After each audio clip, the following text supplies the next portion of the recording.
Hello, hello. Y'all hear me now? Shoot. I'm honestly not sure how Hello? long Hello. this chat has Y'all been hear me here, now? but I'm honestly surprised so not many sure people how came. But long anyway, this chat has been here, but okay, now there's some right, right today because I had the stream on in the background, of course.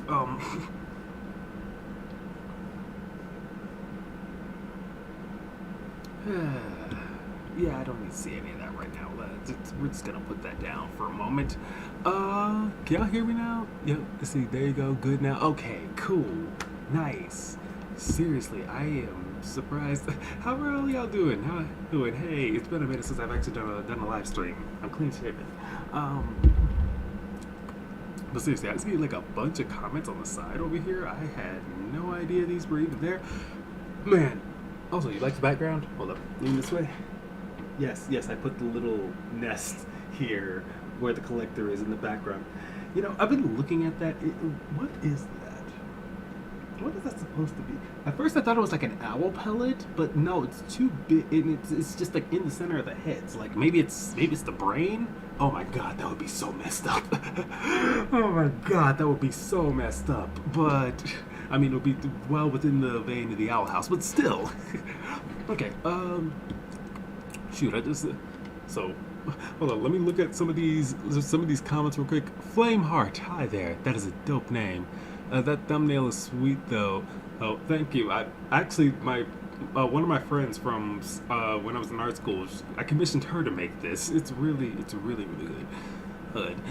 Yeah, she is super talented. But let's see, man. I never got to see Glitch Tech season 2 or anything beyond. If was something, there was a season 2. There was a season 2. I'm still mad. I don't know why they still haven't made a season 3 yet. I don't know why they haven't. Like, I feel like this comes back to that stupid shit of like toy sales again, in which I'm just like, why don't you just make that damn gauntlet? Because you can't tell me that wouldn't be at the top of every child's wish list at Christmas. But I digress. Yes. Hey Caleb, hey that Tim, hey that cartoon lover. I certainly hope my kindred spirit, loose palisman, is secretly evil. The energy gives the looks of more demonic than collect. I mean, we'll see. We'll see. I mean, just because something's demonic doesn't mean it's bad. I mean, look at Raven from Teen Titans. She's literally the son of Satan. She's literally the child of Satan. Let's see. Some people are theorizing that Kindred Spirit Lucid will get stabbed because of so-called foreshadowing and where foreshadowing and thanks to them when Hunter was seen with Bellows, his helmet was. I mean, I doubt that. I don't think they're gonna try and pull that. Let's see. I don't know. I'm kind of happy the show is ending as I can be free from waiting. I mean. Honestly, you're not wrong, Tim. You're not wrong, bruh. I don't think people have had this bad of a time in hiatuses since Steven Universe. Like, god dang. Like, I'm still thinking about. You know what I'm thinking about? I'm thinking about like season 2 of Amphibia. Like, what if Disney did it? If by some miracle Disney didn't stop True Colors from airing when it was supposed to a week beforehand. Like, I wonder what it would have been like. People having to wait like months just to see if Marcy's okay. Man, I got. Man, that was so evil. That was so evil. I kind of loved it though. No, man, that would have been so intense. Ugh. Anyway, hope we get a time skip with Tia. I hope that too. I would love to see everybody at the end of the series, like a 10-year time skip where they also meet up with Anne and maybe, bruh. I know a minute ago I was watching Bartholomew's getting his friend obsessed with Amphibia, yeah, at Mathematical Reactions, Matt over there. And like at one point apparently his friend had an idea about like a theory about a multiverse show, and bro, I am here for this. I have been talking about this. I should make a community post about this because god dang, y'all can't tell me that a crossover between Gravity Falls, Amphibia, The Owl House, Ghost of Marley McGee, throw in Star Versus in there, all of them together in just like some big and some big comic book story like things, man, that would be so dope. That would be so dope. Oh man. And let's see. Hey Caleb. Hey Coyote Glitch. Let's see. Okay, so for my boys like idea, add more Soups characters and team up with. Ooh. Let's see. Lumberty marriage, maybe. Befriend the collector. Honestly, if friendship ends up saving the day, it will be so in line. I mean, because like the collector's kind of just a giant weirdo, isn't he? And us weirdos need to stick together. Okay? The real enemy is the walking metaphor for colonization, Belos. Seriously, I still love the fact that the main enemy in this series is a literal colonizer. God damn. Oh, he's so objectively evil. Nobody can actually try and redeem his actions, and I doubt they will. I don't think they will, and I'm happy about that. Let's see. Yeah, can't hear or I can't. Yeah, that was during that. And there was an echo. Love the background. Thank you. I'm gonna attempt. Let's see. I'm gonna attempt to survive the finale, the Owl House finale. I feel super emotional. I'm gonna die inside. Oh, trust. We're all going to die a little bit inside. This fandom is pain.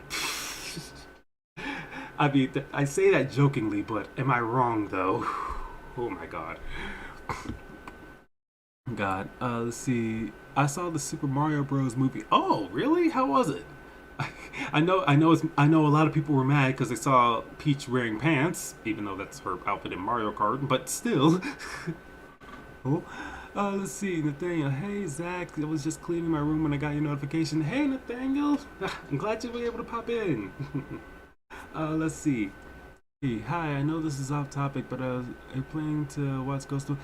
yes, I am, actually. I already recorded, season 2, episode 1 of Ghost of Molly McGee, so, yeah, I will be doing that, and bruh, bruh, this season's gonna be interesting. This is gonna be interesting. So the McGees now have a family across the street that they like a lot, that they seem like good peoples, but then the ghost hunters... Look. I mean, they're ghost hunter. Do people? I mean, do people who hunt ghosts actually want to hunt the ghost? Like, they just want to find communication with spirits. That's usually what they want, right? I mean, I'm not wrong about that. Besides, could be a lot worse. I mean, think about this: the Fentons from Danny Phantom could have moved in across the street. Now that, oh, that would have been interesting, but. But let's see. Luz and Marcy did meet up in the Chibi show. I would love to see therapist Sasha showing up for Lucy. Man, bruh, if anybody could help them out. You know what? Here, time skip to the future. Anne is talking about like all the really traumatic. I mean, no, Luce is talking about all the really traumatic experiences that she had, and like how she still feels guilty about it. She's happy that they got all past it, but like it still affects her in some way. She has PTSD, because who wouldn't after all the shit that she's been through? So yeah. And then the therapist is basically Sasha. She can relate a little too hard. I don't know. Let's see. Super Mario Bros. Movie was amazing. That is so nice to hear. That is really nice to hear. Oh, it was Luce and Anne. That makes even more sense. Anne might make a cameo because when my kindred spirit Luce was trying to talk Bastion to help her with one of the emperors, Coven coughed in the other looked a bit like Anne. Really? Maybe. Let's see. Thank you. Finally, another person. You know, that is true. Because, like, the only people I've seen reacting to Molly McGee are, like, was it BL Reaction? What was his name? White dude with beard, long hair, glasses, usually wearing a ball cap of some kind. Why can I not remember his name? I feel so bad. I feel so bad. But but yeah, it's like him and Ed the Wiz. Those are the only two people I've seen like, reacting to the show. And and also I just want to say something real quick. Like, the Ghost and Molly McGee got a lot heavier than I thought it would. Like, I figured it would be tackling some serious topics, but like when I saw the episode where Dad got hurt, so all of them had to basically like cram and work and do whatever they could to try and pay his hospital bill, but they ended up messing up because they forgot to pay the mortgage on the house and their house got repossessed. Like my jaw dropped when I saw that because I what the fuck? Never in any cartoon have I ever seen some a family's house get repossessed. I have never seen that. Not even any adult cartoons. Like, so wow. That hit. Wow. Bruh.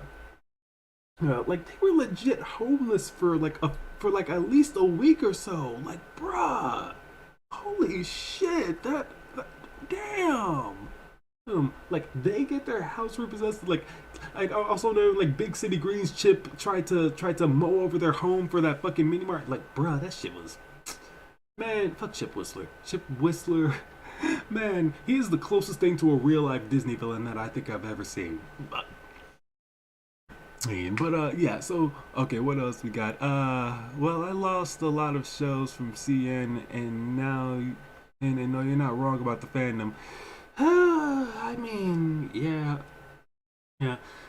Like, honestly, like, all fandoms have their problem children, and most of the time it actually is literal children. That's one thing I've really noticed a lot of the main people that cause problems within fandom are like, sometimes it's like older adults who seem to forget that these shows are for kids, and then sometimes it's kids who start talking about things that they don't actually fully understand. Jeez, and like, I remember one time when I was on Twitter and people calling Amity an abuser, and I'm like, guys, she was a bully, and she was a bully with a bad influence being her parents that caused her to do that in the first place. She's not an abuser though. That is very charged language. Don't be saying that just willy-nilly. Like, guys, no. Like, I'm glad their hearts are in the right place. They just need to know when and where that's actually appropriate, because like, god dang. Oh man. Man. Jeez. Jeez. Like, god dang. Like, yes, I feel like Willow and Amity should have had a lot more conversations and interactions just to like really mend the fence between them.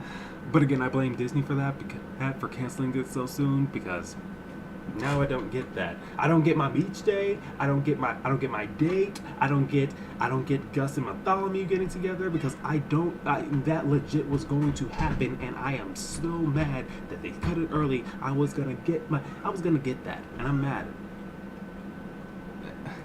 Luna. Hi, Luna.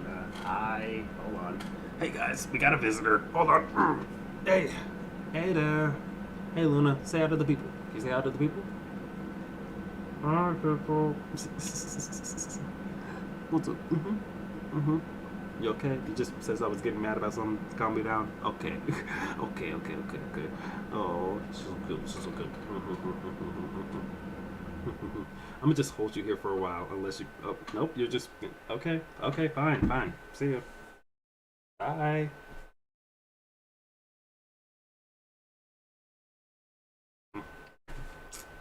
I, I had it for a second. Anyway, let's see. I wish I could make my own animated series, but I am not professional when it comes to making animated series. Man, honestly, bro, I have an idea that I really wanna implement, because like, it's it and it's I wanted this to be an animated series, and I wanted it to be. Oh, sorry, just had some build up there. Thank you. Yep. But shoot, what was I gonna say? Oh yeah, but yeah, I had like an idea for like an animated series. It would be an animated adult series. First of all, I want to make it like an adult animated series that's more for a young adult audience. Yes, I want to actually hit between that 18 to 30 range with this because like okay, so the idea is called strain. Basically, I call it a marijuana drama because it's just, um, because well, it is partially about weed, but it also is. Okay, let me explain this. This okay, our main character Jackson, he basically finds out one day that that an uncle of his died, an uncle that he hasn't seen in well over a decade. And this uncle lives in a city in Kansas that has a very rich history that is very well thought out, at least in my opinion.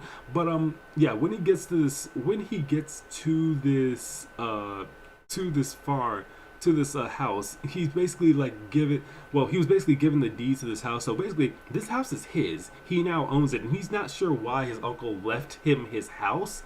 But then when he steps outside, he notices something in the back that wasn't there before. It's this big this big black barn. Oh, you see? Oh, you gotta go, Coyote. Bye. Good to see you, man. Oh. Huh?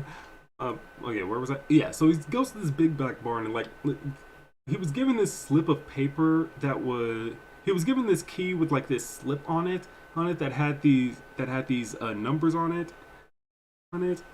And so he hits when he basically puts them into this combination lock that's on the door. He opens it up, and this barn is just full of marijuana plants, like everywhere. There's a bunch of tables set up with like a bunch of different ones there. There's like a bunch of them hanging from the ceiling. Imagine the botanical gardens if like imagine the botanical gardens if like all the plants were marijuana plants. That's essentially what it is.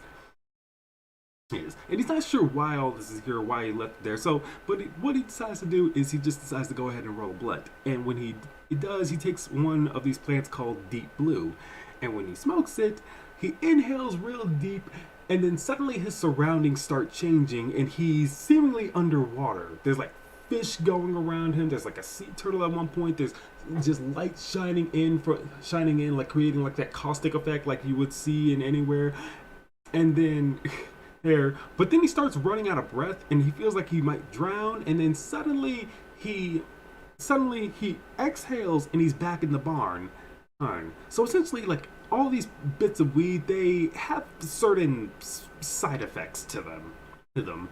Like there's that one that basically puts you underwater. There's another one that is essentially NZT from Limitless. There's one that basically makes you lay eggs. Don't ask why. There's one for electricity, for ice, astral projection. Like it's action. But while he's down here, he forms his own crew, and he's mostly looking to figure out what happened to his uncle, because nobody knows how he died. They they just got a call one day that he was like in an accident of some kind or something like that, and they're not sure what exactly happened to him. So they're essentially trying to. So Jackson's essentially trying to figure that out, and it takes some wild turns. I'll say that. Like, if you've ever seen the movie How High, there's a moment that's gonna remind you of that. It's very funny. But yeah, that's what my series would be. And like it would he because like like I said, it's a marijuana drama, but it's also a family drama. The strain is for a lot more than just the strains in that barn, if you know what I mean. But yeah, that's basically like what it would be for me. Let's see. Anything else? Let's see. There's a difference between hunting ghosts and exercising ghosts. I mean, yes, exactly. Like, like I've seen Ghost Adventures. I was one of those people that was all up into the ghost hunting shit back in the day. They're not trying to exercise the ghosts. They're just trying to communicate with them. And in a lot of cases, they try and do that by pissing them off for some reason, because somehow that's a good idea. Oh, jeez. Oh, man. let's see. I saw Ant-Man 3 with my mom. Yeah, I saw that with my partner. It it could have been better. It could have been a lot better. It really could have. And I like the Ant-Man brand. Okay, hot take. Ant-Man has like probably the most consistent of any of the MCU trilogies in my opinion. They're all good to me. Like I placed that series above Iron Man. Oh, watch some people come after me now. Jesus. Jesus. But like Ant-Man 3, that was less Ant-Man's movie and it was more Ant-Man 3 has the same problem that Captain America Winter Soldier Captain America Civil War has, in which it's not actually about Ant-Man. Man, like Captain America Civil War, I call that Avengers 2.5 because that's what it is. It's Avengers 2.5. It's not half. Most of the people that you're looking for in that movie are Spider-Man and Black Panther, and then Ant-Man shows up and he slightly steals the show from Captain America of all people. So like, you see the problem there, right? It's like, dang, man. Like that was more Kang's movie than it was anything. Ugh. But yeah, though now with Jonathan Majors established as and if if all the things that were going on with him are now squashed and settled, then yeah, it should be. Yeah, then that means there still is a chance for that means that Reed Richards definitely is going to be black in the MCU. And I know there's some people that have a problem with that, but first of all, you can't tell me that Chidi from The Good Place wouldn't make an amazing Reed Richards. Richards, like, don't even lie to me. Just get out of my face about that. Not only that, you could get you could get Josiah Young from Raising Dion, the little kid that plays Dion. You can get him to play Franklin Richards. Like, the casting is right there. It's right there. And not only that, you want a Valeria Richards? Get the girl from Jingle Jangle. The little girl from Jingle Jangle. She Yeah, I'm good. I was just talking too much. Hold on. Jeez.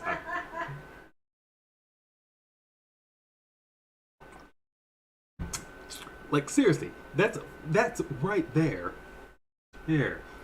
And like, cause like I feel like they're gonna try and do something stupid like make the Thing black, and I'm like, no, don't do that. Okay, the Thing is one of the few openly Jewish characters in fiction that is prominently known as being Jewish. Like, you shouldn't change him, you shouldn't change Magneto, you shouldn't change Kate Pride.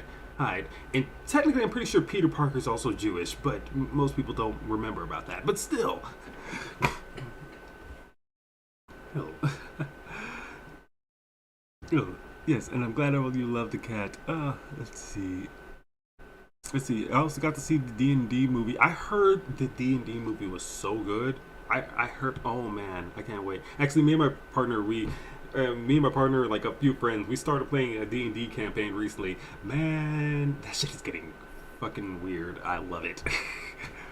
Man, it's been so long since I played D&D, and I'm just so happy to be back into it. Right. Let's see. So we have Captain Lightning as my parody of Shazam. I mean, cool. In my series, we basically have a company that wanted to make multiple weaker versions of the soldier, and that's messed up. That's interesting. Lastly, when will we be expecting season 2 reactions? Likely starting next week. As work is starting to slow down, and I might be on unemployment for a little bit, but yeah, that's basically figuring that out right now. So, oh, yeah, cats. Yes, though that cat is a little bit of a menace, but then again, all cats are. Alright, that cat is a neutral evil. When will the finale air? The finale will be airing tomorrow.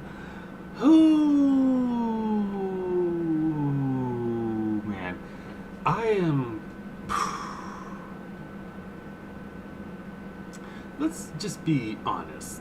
Who all is actually ready for this finale? Like my partner asked me earlier if I was ready for the finale, and here was my exact response.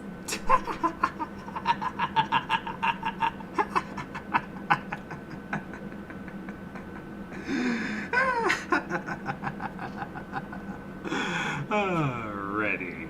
Yeah, that was my exact response. Because none of us are.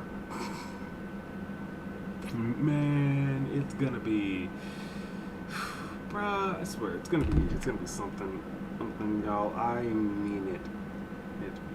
Man, when I tell you that, I, I, I, for all intents and purposes, I think this is gonna be just like, gonna be one of the greatest finales to a series that Disney's had.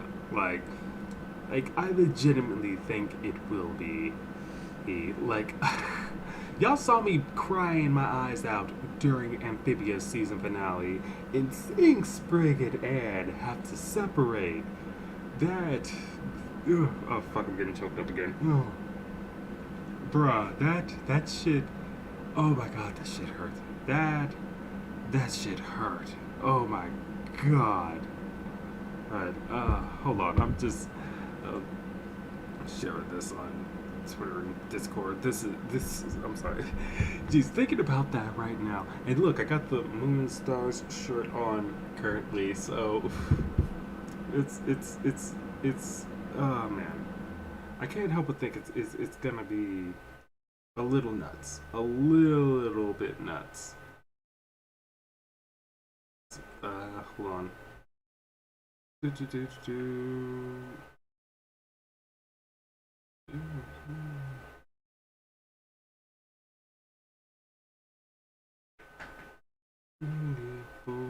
Okay. Okay, go ahead and just share that. Share out the link to the stream if y'all want to. I would love to just get a bunch of people in here and let's just all talk and have some fun. Because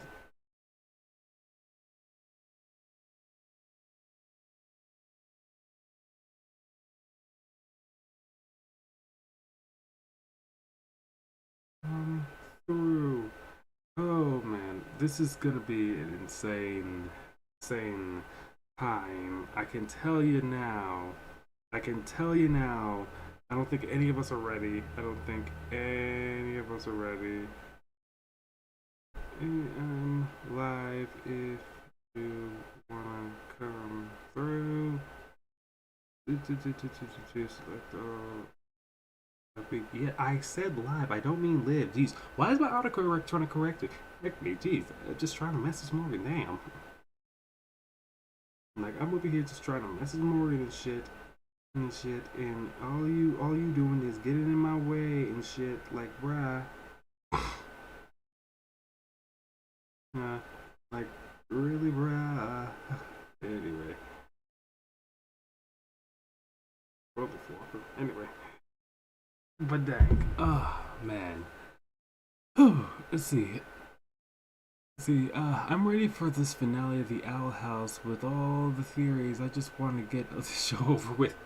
Man, man, look, obviously there was a lot of things that people did guess that were going to happen, but like, one thing I really love about the Owl House that I don't think people talk about enough, like how well the show both plays into and subverts tropes at the same time. Because it's kind of amazing how they do this. Actually, I kind of have a video in the works that I'm gonna be doing that I'm gonna be recording. It's basically it's called In Defense of Once Upon a Swap, because I know how people feel about that episode, but I'd argue that was one of the most important episodes in the whole series, and especially if we got a season 3, it would have completely shown. Oh man.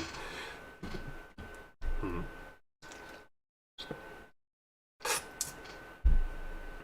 Man. Ugh. And oh yeah, the tears will be flowing. All right, I'm not ready. I just hope Luz stays in the demon realm. I feel like it's going to be. I feel like it's gonna end in a way where like Luz is going to be able to travel back and forth, because they established way too many ways for her to get back and forth. I know Titan's Blood has become like a low resource sort of, but one, we know that there's some then we know that there's some Titan's blood in the human realm, specifically in the city that she lives in. So that's one.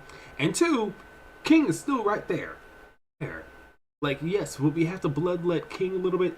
Yes, but also I feel like he might be okay with it if it means he gets to see Luce again. So yeah. Yeah, we are losing another 2010 show. Oh, yeah. Yeah. Man, the 2010s, can we just all agree? Like, the 2010s was a really good time for animation. Like, we got like what Adventure Time, we got Steven Universe, we got Gravity Falls, Infinity Train, the Owl House and Amphibia. Obviously, we got Star Versus. Depending on look, whatever you have to say, Star Versus did start out pretty well, and it was really big for the time, and it's the only one of these that actually got a fourth season. Now that I think about it, like dang. I mean, personally, I think all 5 seasons is good for like any show to explore anything it wants, and if it can go beyond that, it can if it wants to. But like 5 is a good sweet spot. Like 5 seasons of She-Ra, 5 seasons of and Leverage. I feel like is like the gold standard when it comes to like a show having 5 seasons in stories. So like yeah, yeah, but like we got all that. Oh, over the garden wall. We got Craig of the Creek also, obviously. Craig of the Creek. He went to save the day. There was Mau Mau. There was OKKO, which I need to get back to recording for that. Jesus, man, I just thought about that. Yeah, but yeah, we got a lot of good stuff from the 2010s, man. And like, dang. Do you think any of our other reactors are ready for? You think any of us are ready? Is it evil that I'm laughing about that? I'm sorry. Do you think any of us are ready? Do you think any of us are ready? No, no. Absolutely not. Absolutely not. No, no, no. Look, y'all gonna end up hearing my slow intro fade in, that Static Shock ending music just slowly fading in, and you know it's gonna be ugh, man, man, man. I. This is not going to be an easy time for any of us at all. Though I will say this, maybe I can finally get some more folks on Craig of the Creek. I know I keep saying it all the time, but come on, Craig of the Creek, he's gonna save the day. And like, personally, like I feel like, okay, hot take. I feel like too many of animation fans have like really have I feel like too much of like the animation fandom as a whole has gotten too. I don't know what's the word I'm looking for. Elitist about like story cartoons, about animation in general, but specifically like saying anything with a story is inherently better, or just like ignoring episodic stuff altogether. Like I really don't like that, and I really don't like that because look, I feel like people have just like BFL. That's who I was thinking about. Thank you for saying that. Hat. What was I saying? Oh right, BFL. No, Jesus, I lost my train of thought. Dang it, dang it. No, there's like a little bit of elitism when it comes to like animation fans because like, so many really good shows get ignored because they don't have a big overarching story to it. Would like think about it. What are the biggest cartoons that people always follow? It's the Owl House, it's Amphibia, Gravity Falls, Steven Universe, like first. And what do all these have in common? Big overarching story narratives. Which look, I get it, and that's always a real good fun hook for an audience, especially if you're just an audience. But like the thing about like episodic cartoons, you can still do that, and you can tell like a bunch of those stories and have a bunch of different storylines going at once. And like that is what I love so much about. That is what I love so much about Craig of the Creek because like that's the story, the arc with the other side. The arc with the other side. If you didn't have that hint, and not to mention just like a bunch of other different ones that you got to see throughout the show, like it's going to be like it's going to be like all the little details that you end up seeing, all those coming together in the end, that is going to be just something fun. It's something amazing when you get to see all those pieces put together. Because like think about Amphibia, how Matt Bradley always said there's no filler in Amphibia, and like so many things end up coming back. So many things end up coming back in that show. Oh, like it's kind of amazing how much ends up coming back when you really think about it. About it. Like seriously, when after Escape to Amphibia, when they landed back in Warwood in the Commander Ann episode, when you see Loggle and he's just buff as shit like that damn statue in the first season, when you see the planner home, that secret tunnel in the back and down there, that's what was going to get it too. Like that was telegraphed in the first season as well. Even when even when they bring up like the weird mushroom enzyme and plants, and Sprig is just like, gee, I wonder where that came from. Like, come on, like. These are little details, but like it's like a little nugget, a little reward for paying attention, and that's what I really love about that. Because like it shows that detail wasn't insignificant for any reason. That's what I really love about it. Like Amphibia feels like a Jonathan Hickman book. That's what it feels like. Because Jonathan Hickman, he'll just write a bunch of different shit. He'll have a bunch of different stories going, and you're like, where is this all going to end? And then you get to one point and like this thing from back here that mattered, and then this thing from over here, oh yeah, that mattered, and then this thing over here, wait, I forgot about that. So many of these little details coming together in the end, and it's so good. It's so good. I love it. Like that is the strength of what episodic can do. Like and a lot of people don't appreciate that. Man, that's why I want more people to watch Craig of the Creek. Besides the fact that it's just relatable as hell for so many damn reasons, and the representation in that show is beyond everybody. No one kills the game when it comes to representation better than Craig of the Creek. I'm sorry. Alright, like I love Lumity, but like I love Lumity and I love the queer rep in the Owl House, but Craig of the Creek, we got different sexual orientations, we got different ages, different genders, different pronouns. There's at least 3 different characters in that show that go by they, them pronouns. There's multiple queer people, queer characters, queer couples. Bulls. One of whom is a main character. Like, yo, I'm sorry. That show rules Cartoon Network, and I'm still mad as shit that they cut season 5 short. Man.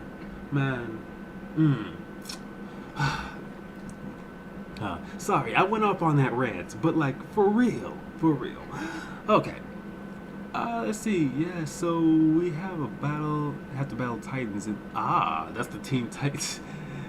You have to battle Titans. That's the Teen Titans parody. So were they shorter Titans? Or let's see. I'm super excited for this finale. It's too bad that it has to end the way it ends, but I can't wait to see what they do to say goodbye. Oh yeah. Look, I feel like there's going to be a way for them to figure out how to go back and forth between the human and demon realm. Like, I think they can do it.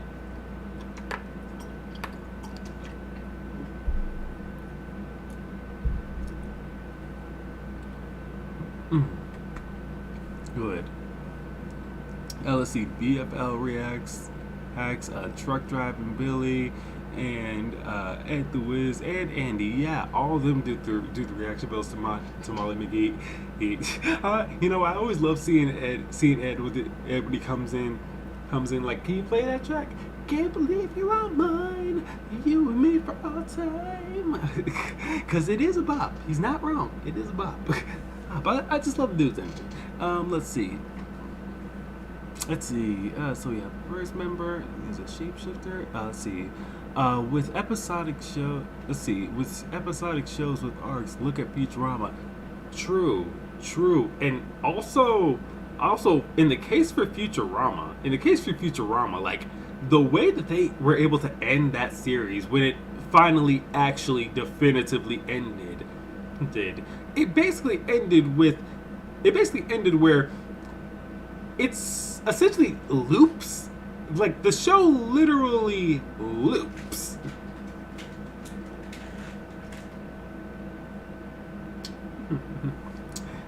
Like seriously, the show basically like ends in a loop.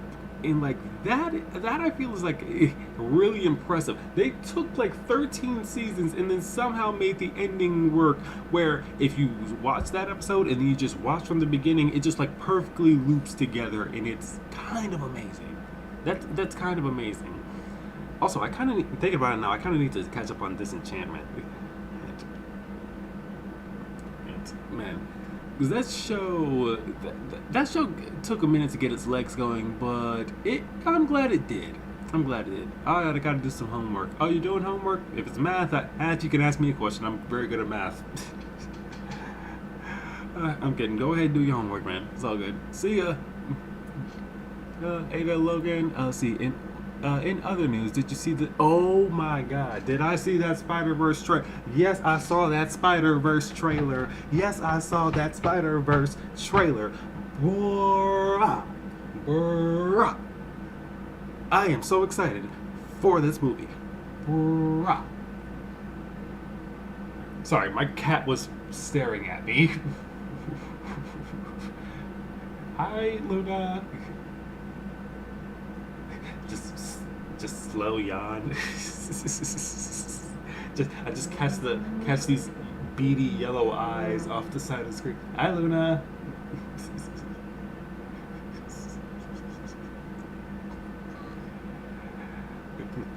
But oh dang, oh man, jeez. But seriously though, being this into the Spider-Verse. Like I'm so happy with how well that movie did, and it because not only what it did with that, not only for what it did to. Let's see, I'm not. What was I gonna say? Yeah, not only just like what it did with animation, because like if y'all seen that new TMNT trailer, bruh, I am here for that. I'm here for that. But also too, just like the character of Miles Morales. First, he's black and Latino, so he's technically the first Latinx superhero on screen. He's the first Latinx superhero to grace the silver screen, technically. But two, like just Miles as a character, he's the one that really filled that void that I feel like Milestone had kind of. Well, Milestone didn't really leave it there. It got screwed out of it because of the whole situation with the comic bust of the 90s. But like Miles kind of filled that hole that a lot of people had for love of like Static and Static Shock, because like the man's name is Miles. Milestone Comics, Miles. That's not a coincidence. Like it's like Brian Michael Bendis is like as much as people want to complain about him, even though they love Miles and they love a lot of the other shit that he made. Like Brian Michael Bendis definitely did his thing, and he did a lot to like really establish him, and then like other writers who got a hold of him. I especially love Vita Ayala when they were writing Miles. Their saga was kind of amazing, but yeah, that was seriously. Miles is so much more popular now, and I'm so happy for it and so here for it. Because another thing is, I just feel like Peter Parker needs like a friend group or a family of some kind. Look, they won't let that man actually age and grow as a character, because when you let Spider-Man get married, that ages him. Even though let's see, Jessica Drew has a kid, Mr. Fantastic and the Invisible Woman have 2 kids. Also, Luke Cage and Jessica Jones, they're married and they have a kid, who in the future becomes Captain America. So like, jeez, like. I don't know why they are so obsessed with trying to keep Spider-Man youthful. That dude is like in his late late 20s, early 30s by now, by at least comic book time standards. It's because like reality is you could sort of measure just the length of the Marvel universe if you just look at Spider-Man. And he started out as a teenage hero, and now he's out of college. He's had multiple jobs. He was a photographer for a while. He even had his own company. I mean, granted, that was because Otto Octavius stole his body for a while, but still, he had his own company, and then they had to burn it all down because they had to set him all the way back to basics. So like, I just don't. I really want them to let him move forward. Like, dang. But yeah, I'm really excited for Into the Spider-Verse. Like, seeing Miguel O'Hara there too. Miguel O'Hara, because Miguel O'Hara is probably like the most hardcore Spider-Man, but he's also like the one that'll he's the one that, I don't know, when people think of a Spider-Man that kills besides Kane, hey, they usually will think of Miguel.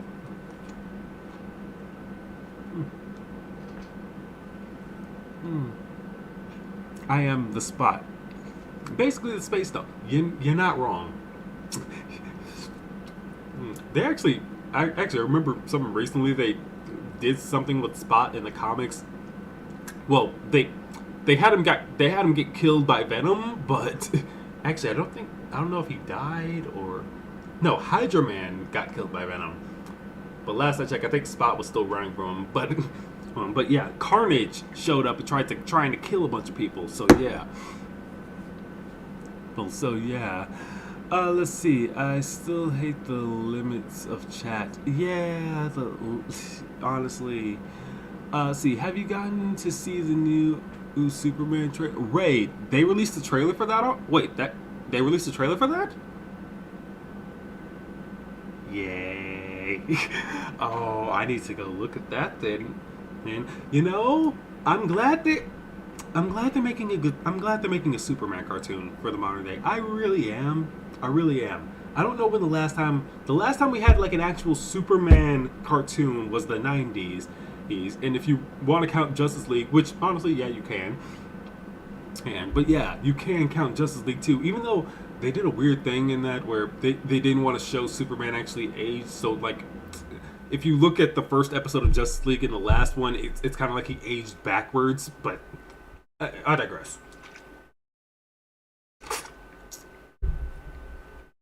But yeah, let's see. Moon Girls animation is inspired by Spider-Verse. Yeah, it is. That comic book poppy style, like that works so well especially for superhero comic animation. It works really well, especially for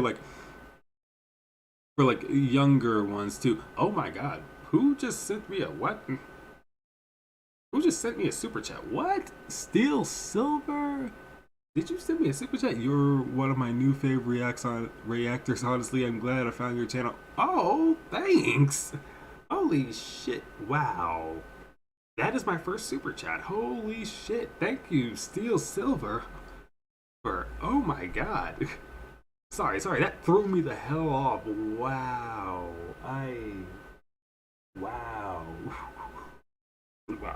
Wow. Thank you so much. Holy shit. I'm glad you enjoyed the channel. Like, stick by. Man. Holy crap. Sorry, wow. Thank you so much. Seriously, thank you. See, I wish we had gotten so much more. I mean, out of the Owl House, if you talk about the Owl House, like, I mean, definitely, absolutely, positively. Like, actually, I remember I made this.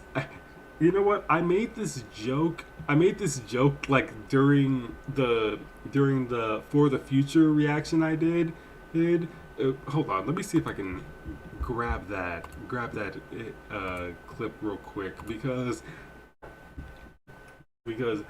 to be quite honest, it is very, very accurate about what the hell we got screwed out of. Hold on. There's the trailer, there's the finale Kid Cosmic. Excuse me. Let's see, that's a little spark. That's there's the For the Future. An hour long. I forgot that shit was an hour long, man. Oh man, and the finale of the Owl House is also gonna be that long too. So like that's gonna be something. Oh man, and just like I wonder how a lot of people are gonna like cut their reactions together too, because like that's all I'm really thinking about. Like, how many people are gonna be able to like cut down on the amount of time that there is within this, and see what they can figure out. All right. If I can find that, where is that? Ah, yes, here it is. Okay.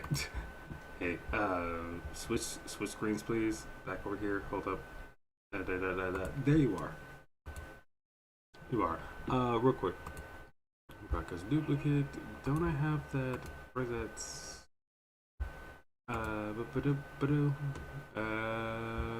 There it is. Done. Yes. So I had made this joke during one of my during my video for thanks to them, or for the future. I'm gonna just keep this right here like that where where yeah, essentially. Oh shit! What did I miss? Yes, there, that's what we missed. Everything we missed right there. Oh, why you hit yourself? Because like you're wondering what we missed. Also, I love how slick, cool Gus is with the illusions. But yeah. So Luz asks, what did she miss? First of all, coming out school. Hold up, Jesus. Oh shit! What did I miss? Yes. So a coming out episode, the school day episode, the mall episode, because I'll explain that later because I had an idea about that. And then the Lumity Date episode, the Winterbane backstory episode, the Graysville history episode, the Beach Day episode. I can't stick my hand over there. The Beach Day episode, the Hunt Low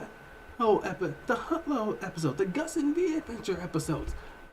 Yes, I said Gus and V because they would be great for. I remember did y'all see that Morning Mark comic where they were going through like a haunted house and then like Gus and shoot, what was the thing? Gus and V scared the shit out of those people there, because like that I imagine is the kind of chaos those two will be causing, and I am here for it. Oh my god, I am here for it, bruh. Seriously, they would be amazing. That would be so amazing. That would be so amazing. Team again, Silver. Thank you for the super chat, because like seriously, that was my first one. I cannot believe it. Wow. Oh man. Let's see. Hey. Yeah. Let's see. Oh yes, I'm looking forward to the Superman show. I hope you get to see the Parasite.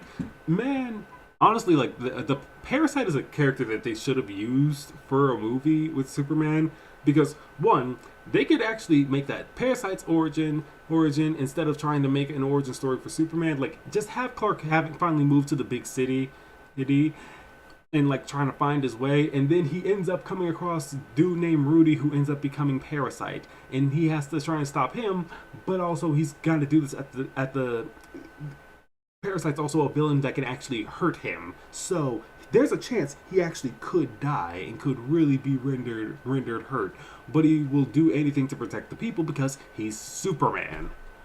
And like, he may be all powerful, and even if he is on his last leg and about to die, he will do whatever he can to protect the people because he's Superman. And that's what you need to bring to a Superman movie. You gotta walk out of that theater truly believing that you can be Superman, because the reality is Superman's main superpower is just giving a fuck and caring. That's what it is. Yes, like Superman, and you know, I always get mad at people that like try and talk shit and say they don't say shit about Superman, and and like trying to say that he's not interesting and things like that. It's just like, guys, yeah, guys, like guys, Superman's origin story is like the original, one of the original immigrant stories. He was literally sent here from a doomed world that got ravaged by climate change, and politicians weren't listening to the scientists that were telling them that they needed to do something about this or the planet was going to die. Does that sound familiar? So he got sent to another world on some Moses shit because he's a Moses allegory, not a Jesus allegory. Seriously. And now he grew up in this new world to these new people, these two people in the middle of the heartland America, where he grows up, gets these good values, and becomes just the goodest boy. Seriously, if Superman had blonde hair, he'd basically just be a giant golden retriever. That's what he would be. Like, come on, man. Man. Okay, but yeah, I'm a firm believer in giving credit where it's due. Like crap on Bendis as much as you want to deny, but he made some real contributions to comics. True. Hell, the Secret Invasion was his idea. I mean, granted, there's a lot of things you can say about Brian Michael Bendis. I'm still, like, a lot of people are still pissed that he aged up John, and for some reason think that he's going to just undo that, which nobody's going to undo that. John is going to be 17 forever, and he's bi and has a boyfriend now and a whole ass life. So for people to seriously want that taken away just because they want John to be a little kid again, no, just no. Oh, y'all want Super Sons? Just age up Damian, okay? Damian should have been aged up. He should be like 15 now. He's like 14 currently. Now Tim Drake should be like, what, 17 now at least? I mean, then he's a genius. Like, pretty sure he was in college. But anyway, let's see. What did you think of the Blue Beetle trailer?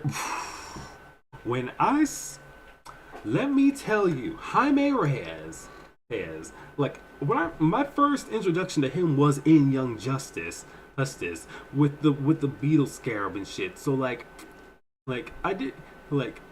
A lot of my viewpoints for him is coming from that, but also the fact that Zola, what's his last name again? I always forget how to pronounce his last name. The guy that's playing Jaime Reyes, Zola is his first name, and he's from Karate Kid, and that's where I first saw him. And like, bruh, I'm so happy that he's got to be here now.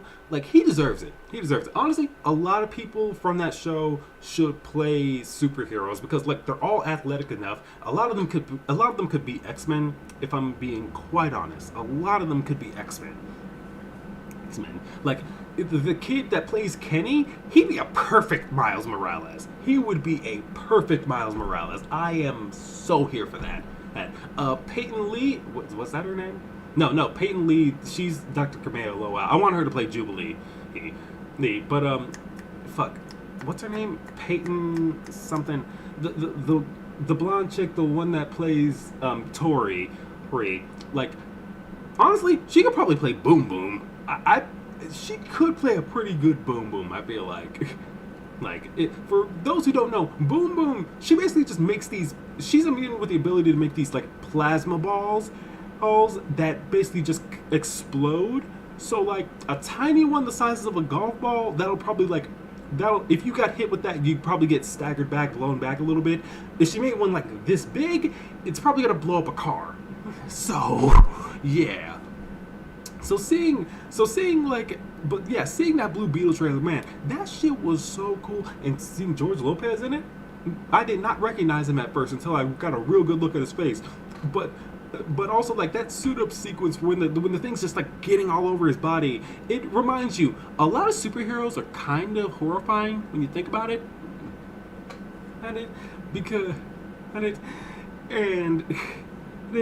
But that suit in particular, that thing doesn't actually listen to Jaime for the most part. It's aggressively protective of its host. And they got that part extremely right, especially when he accidentally sliced a bus in half. But dang, that shit's gonna be so good. And when he pulled out that Buster sword at the end, man. I am not ready. I'm not ready. See, and this funny thing is that was gonna be a TV show at first. So like now that it's gonna be a movie, James Gunn, he saw that shit and was like, wait, you have Blue Beetle and you're making it a TV show? Like, look, unless it's gonna be with Booster Gold in it, you better make this a movie. Here's some extra money, make this a movie. Man, and that was a good call. That was a good call. Oh, man, I can't wait to see it. Let's see, how can you kill someone made of water? Evaporate them. That was so fucked up. Wow. Oh man. Let's see. I'm gonna go see. Let's see. I'm gonna go see. I'm gonna see it to possibly hear CD Barnes reprises Spider-Man role. Man, I'll be here for it. Thoughts on Molly McGee 2 so far? I've only seen the first episode, but this is gonna be good. I can tell you now, this is gonna be so good, and the dynamic between these two friendly ass families is gonna be fun. You know, that's one thing I really like about Ghost of Molly McGee. A lot of just nice people being nice, just being good for goodness sake. You don't get to see a lot of that often anymore, and that's why I like Molly. She's just good for goodness sake. She likes to inhabify, and I like it. I'm here for it. I like characters that are good. We need more characters that are just good for goodness sake. Hey, not every character needs to have some dark, edgy side to them, or have a lot of trauma or some tragic backstory. Some people could just be good for goodness sake. Hey.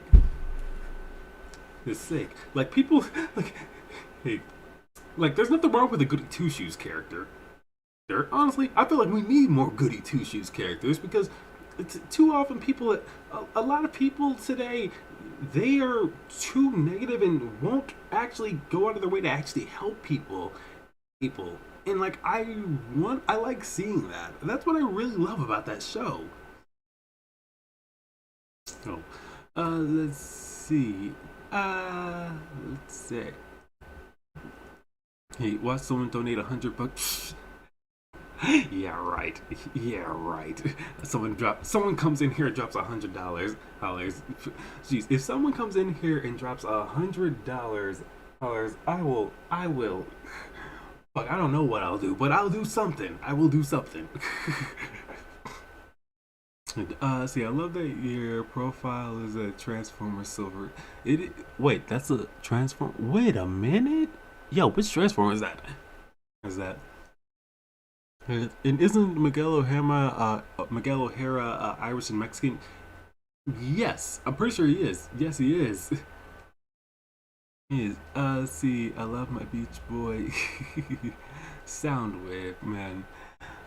And see, I'm recommending your channel to a friend. Oh, thanks, Silver. Nice. Where's your Discord? Like, I don't have a personal Discord of my own. I'm in like 3 different ones. Well, actually, I'm in like 7 or 8 different ones. Main reason I haven't made one is just because I don't think there would be a lot of people that would even come in there anyway. So like, I don't know. I have everything mostly here.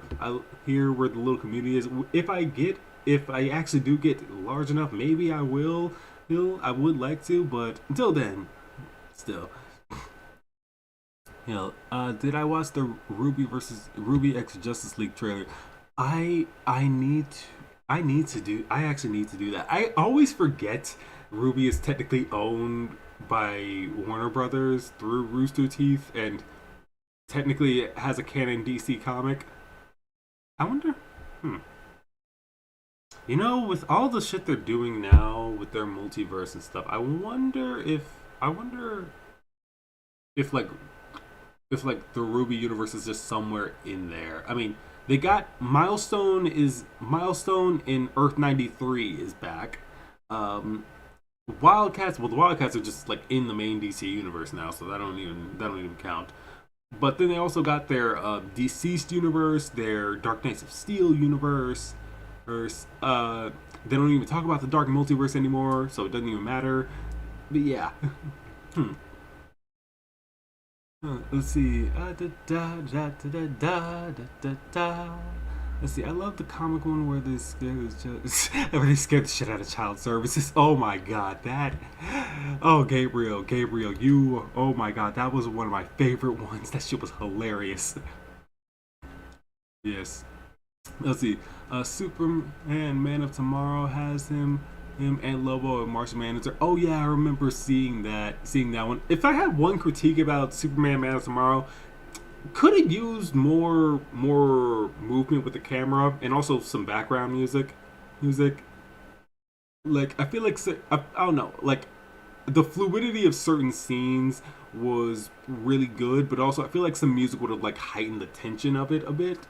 I don't know. It was just too silent for me. I don't know. Oh, like when you notice the sound design, that's when you know something is off. I don't know. Maybe that's just me. Superman is a normal, well-adjusted adult with a stable job and a loving family. Thank you, thank you, thank you. Seriously, he, man. You know, I think one thing I've noticed recently with Superman, they've started like moving him more in like a Fantastic Four direction, where they start focusing on his like family more, and I actually really like that. I really like that because they kind of did this thing recently where they essentially one more day Superman and Lex. So like while like they were about to have like a dinner at their house um and it's kind of funny because like John being 17, he's trying to like find some like games to play with these two kids that Superman adopted when he was off planet on a place called War World, this warlike planet. Long story, but he had this like gladiator slave type and that shit was outfit. And let me just to show y'all a picture of this man, cause oh my god, hold on. Superman War World arc. Anyway, I typed art instead of arc, but they made an action figure of that. What? Wow. How? But like, hold up. Open image tab. But like, yeah. Look at that. Look at this. I mean, can you blame her for keeping this though? I mean,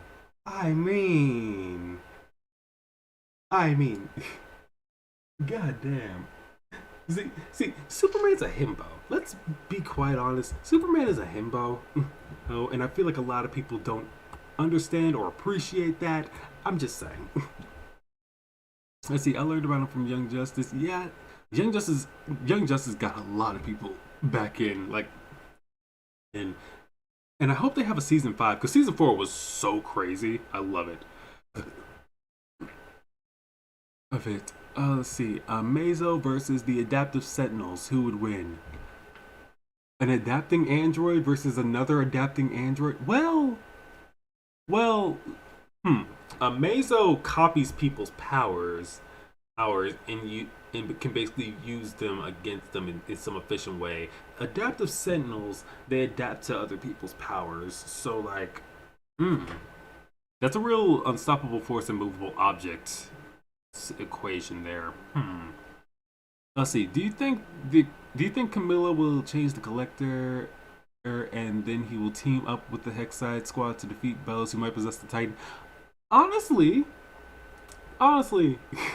man, I had a theory like years ago that maybe the Titan would stand up and like come back to life because the heart was still beating, so we know the shit's still alive. Okay, but then again, if you think about it, all land is alive, but still, oh man. And honestly, maybe she might, like, either that or Luce will figure out a way to actually get through to him, which would be I could also see it because Luce and the Collector are very similar in certain ways. Like the Collector has Luce's Flights of Fantasy from season one in the Power That King Wanted all series. He's kind of the combination of both of their worst traits, if you think about it. So maybe, yeah. But that Blue Beetle suit, man, that Blue Beetle suit does look good, Logan. Man. Let's see. I feel like the collector might be redeemed, but at the same time, he seems too far gone. Maybe.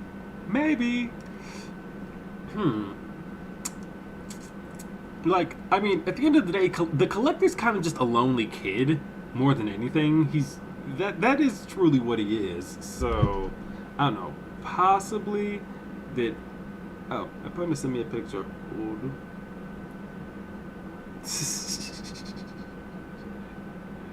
I love this picture. Oh my god. Oh man.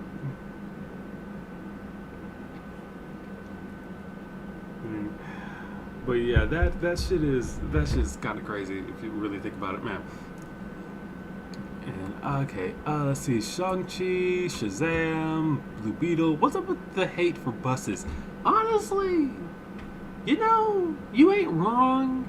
You ain't wrong. Why they gotta mess up the public transit? Like seriously. Like when someone's car gets messed up, I don't really care too much. I'll be honest. Look, but like public transit, that's for the public. That messes up more people's livelihoods, in my opinion. Like, I mean, if my car got destroyed in a superhero fight, yes, I'd be pissed. But if I'm someone who doesn't have a car and takes the bus, and that bus is out, I'm kind of screwed, dude. So like. Like, I feel like that messes with more people. Let's see. Who do you think might not survive the Owl House finale? I mean, if Odalia dies, I don't think any of us are even gonna care. Hopefully Bellows' ass dies. Man, if anyone deserves to die, it's him. Oh, and Terra Snapdragon and Adrian Gray. Hey, those four in particular, all of them can die. Man, like I know Adrian and Perfuma. Did I really just call her Perfuma? Damn it! I've been listening to Elijah say that shit too much about her. God damn it! But Tara and Adrian, they might not have known the full plan, but they were fully on board with whatever was gonna happen because they thought they were gonna end up being kings somewhere else. So like. They kind of sold everybody out, even if they didn't know it was a lie. They still sold everybody out. Jeez, man, they shouldn't have been doing that shit, man. That ain't right. Remember that time Quentin Flynn played Spider-Man in Ultimate Alliance? That was him. Cool. So, honestly, Ultimate Alliance is Ultimate Alliance 2 is how I really got into like the Marvel universe. Then again, that storyline was Civil War, so maybe it wasn't the best introduction, but could have been worse.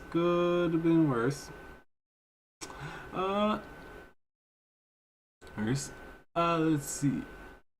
Yes, we need way more goody two shoes characters. There's too much gothic dark people in this world. Thank you. Man, seriously, a lot of people don't get that. Let's see. Speaking of Wildcats, do you know they had a '90s cartoon look? Oh man, I remember the Wildcats cartoon. I actually remember seeing reruns of that as a kid, like on Boomerang and shit. That man, it was that and it was SWAT cats. Like I love. There's a lot of cartoons about cats now. I think about it, but think about it. But like for real, like I loved that show, man. And Wildstorm Comics was kind of crazy when you really think about it. Because I also remember like seeing that Gen 13 movie a while back, and when I first saw it, I was like, "Whoa, that's really cool." That's cool. Like they're essentially mutants, but still. Let's see, Captain America's shield or Spider-Man's web shooters. Ooh.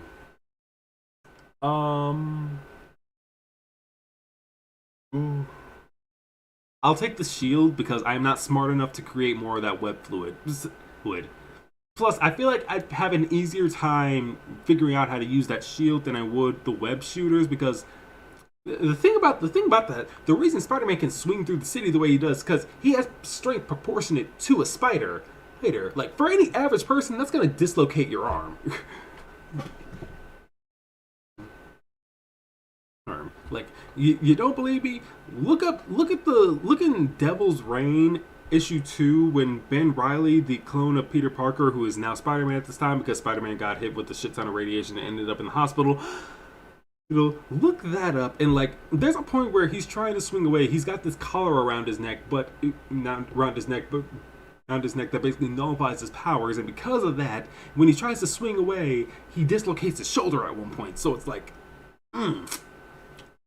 Let's see, how do you think the Hex Squad will defeat Bellows?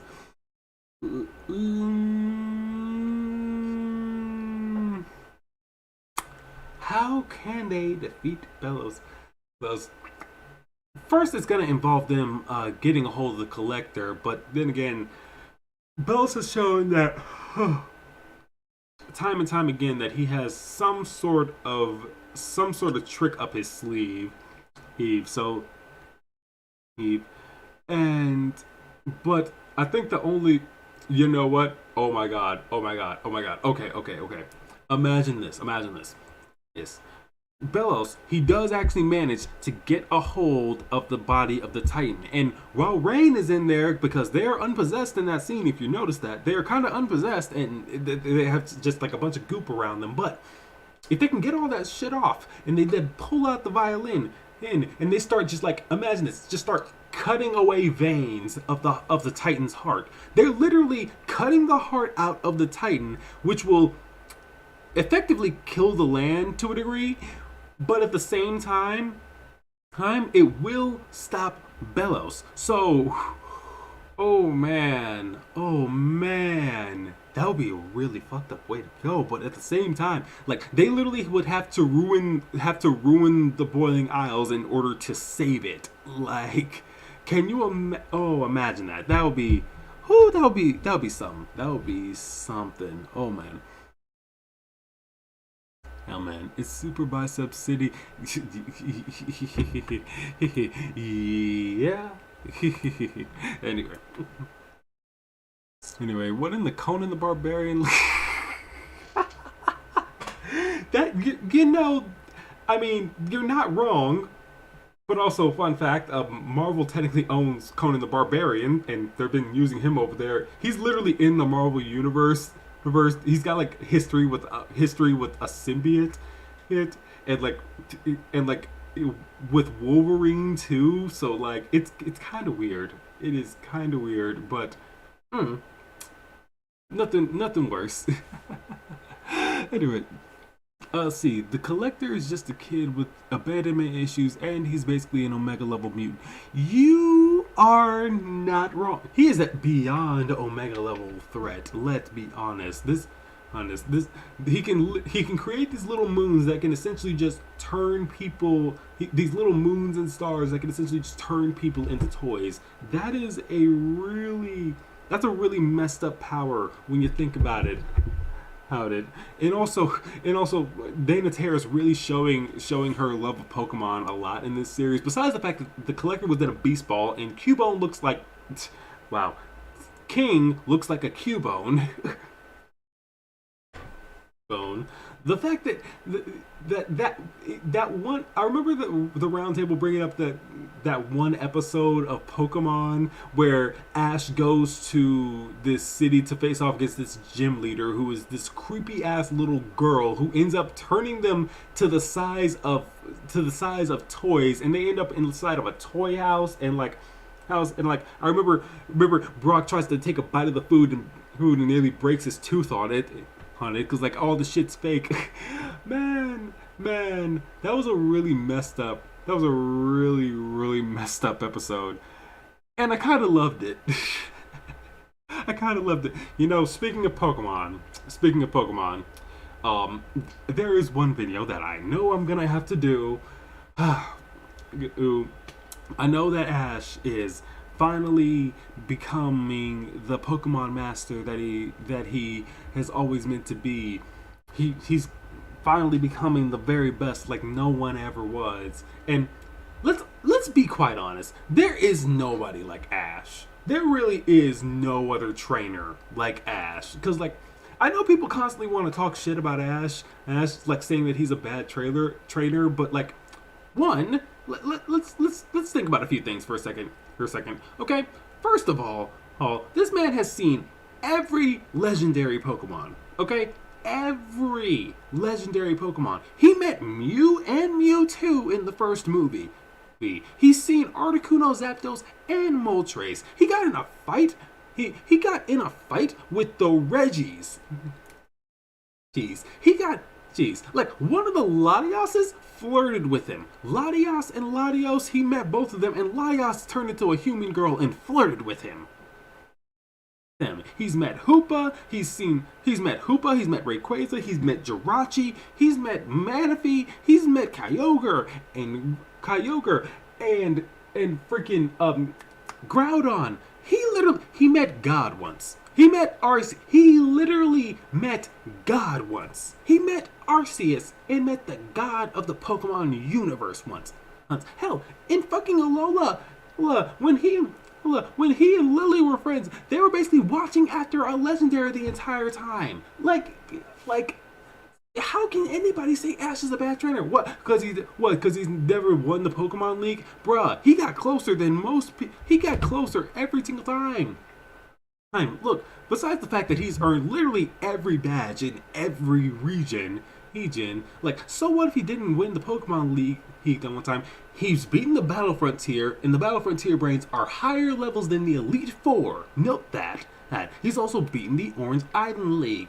And I don't care what anybody says, Season 4, they screwed him out of that, okay? Look, Season 4, they just basically realized they made Ash way too OP, so they had to write a character that had a freaking Latios and a damn Darkrai just to make Ash lose. Like, come on! Man, get up out of here.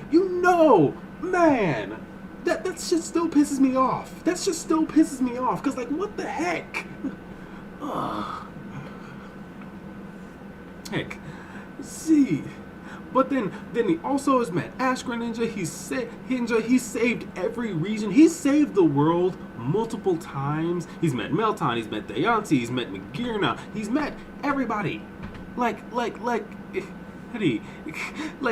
seriously try and say that Ash isn't a good trainer, he didn't want to evolve Pikachu because Pikachu didn't want to evolve himself. He's not going to force him to evolve. Like, that just tells me that you would just force him to evolve just so you can win battles. Man, he freaking died.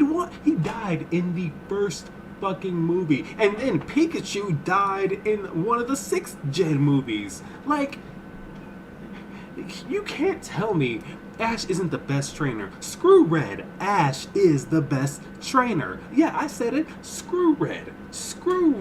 Okay? That dude lost one time and then ran into the mountains. Screw Red. Ash is the definition of perseverance, and also that man is canonically autistic, and you cannot tell me otherwise. The way he's so obsessed with Pokemon and battling and just like the way he thinks, he's definitely autistic. I am so here for it. I'm pretty sure that's why I really clicked with him when I was a kid. I absolutely loved it, man.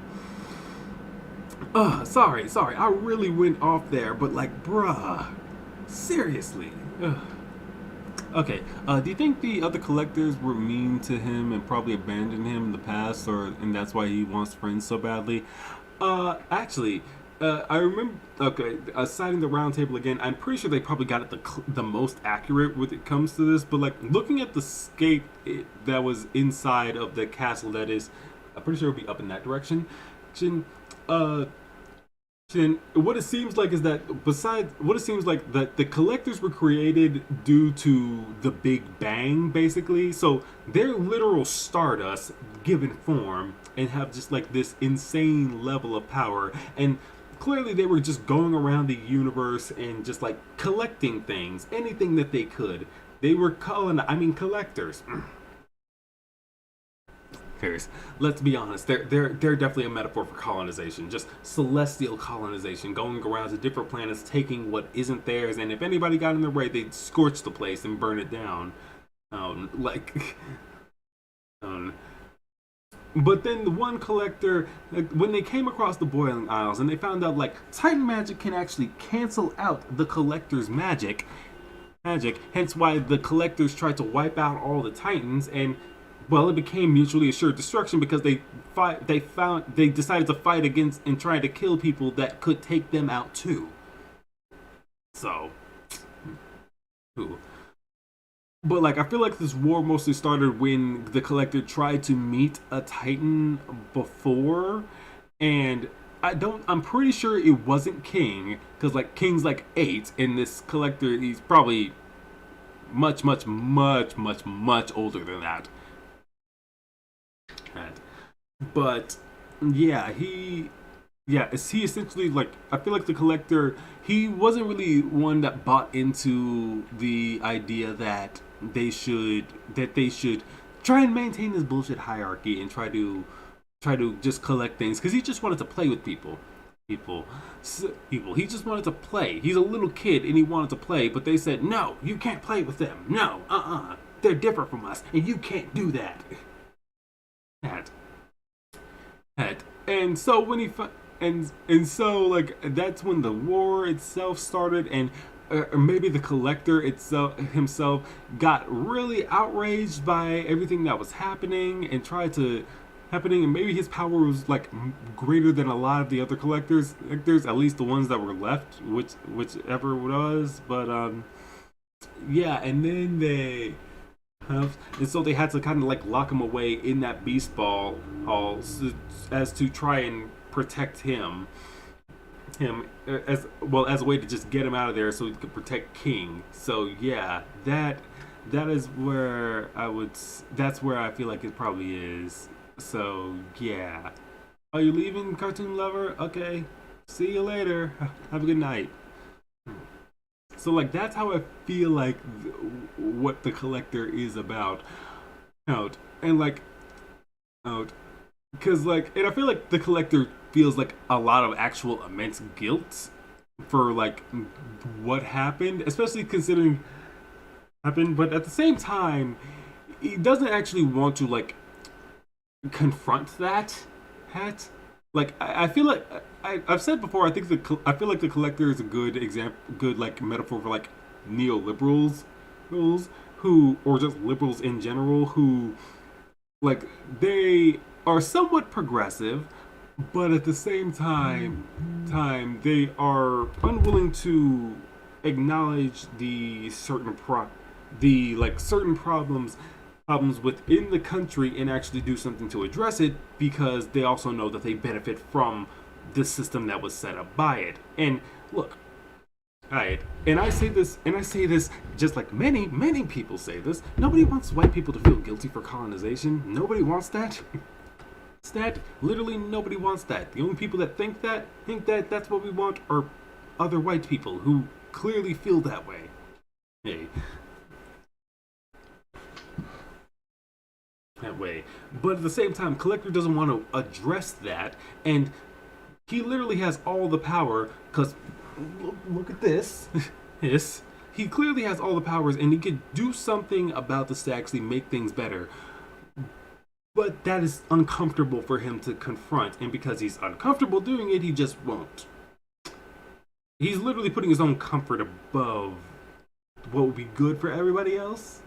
Not to mention, like I've mentioned, when we saw the Collector and King, then well, when we saw the Collector and King at the end, or when they like came in and they were basically like playing a messed up version of Luce's life. First, tell me that would not have been like an amazing way to like go into the second half of season 3 if we had gotten that full season.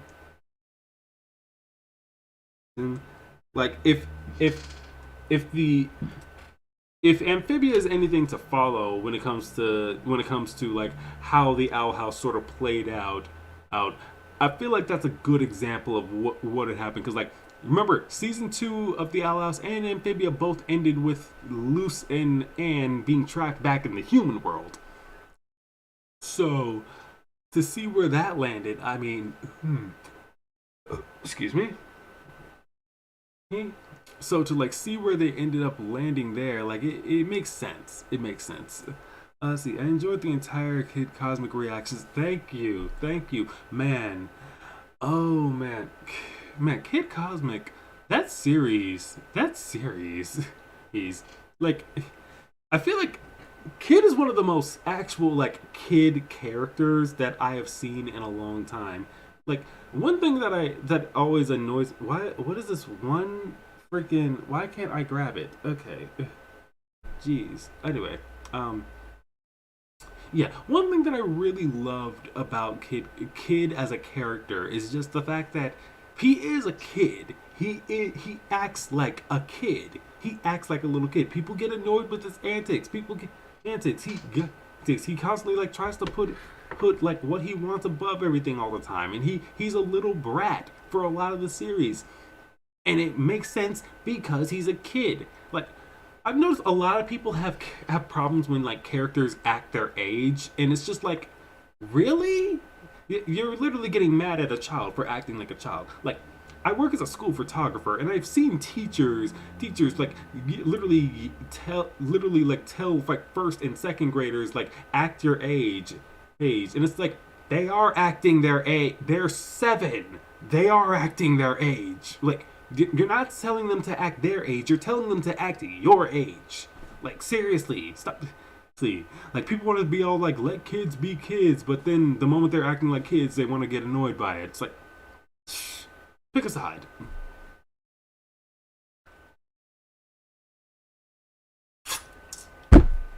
So like god dang. Ugh, so much dust. Ugh, what is that? The collector might have betrayed his brothers. I mean, if he wanted to fraternize with the other side, they might see that as a betrayal. I mean, look at Bellows. Else.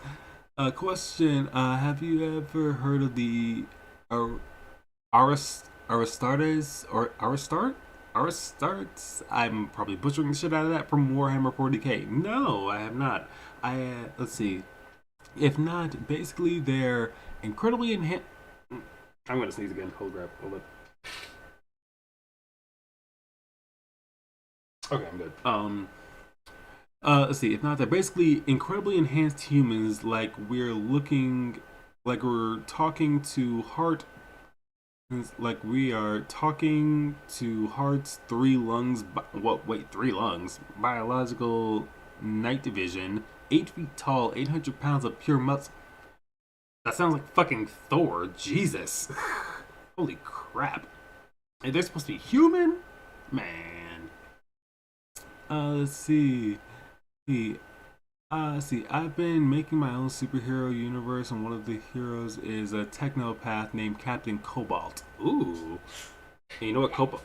Ooh, that's it. That's it. That's it. Mm-hmm. Actually, isn't cobalt a really strong metal? I'm pretty sure they use that to like make steel. So like, honestly, yeah. Isn't there a cobalt man in? Yeah, there's a cobalt man in Iron Man comics and a titanium man. And okay. Let's see. What other reactions can we escape? I'm guessing you mean expect from the channel since Al House is ending. Moon Girl and Double Dinosaur. There will be more of that. I recorded an episode of that earlier. That and Ghost of Molly McGee. Let's see. I also have more Centaur World. I'm also gonna be keep going on Carolyn Tuesday. I tried recording the 4th episode, but something messed up in my recording session for some reason, and he didn't record the fucking screen for some fucking reason. I don't know what the fuck happened. It's so annoying. I really hate when this happens.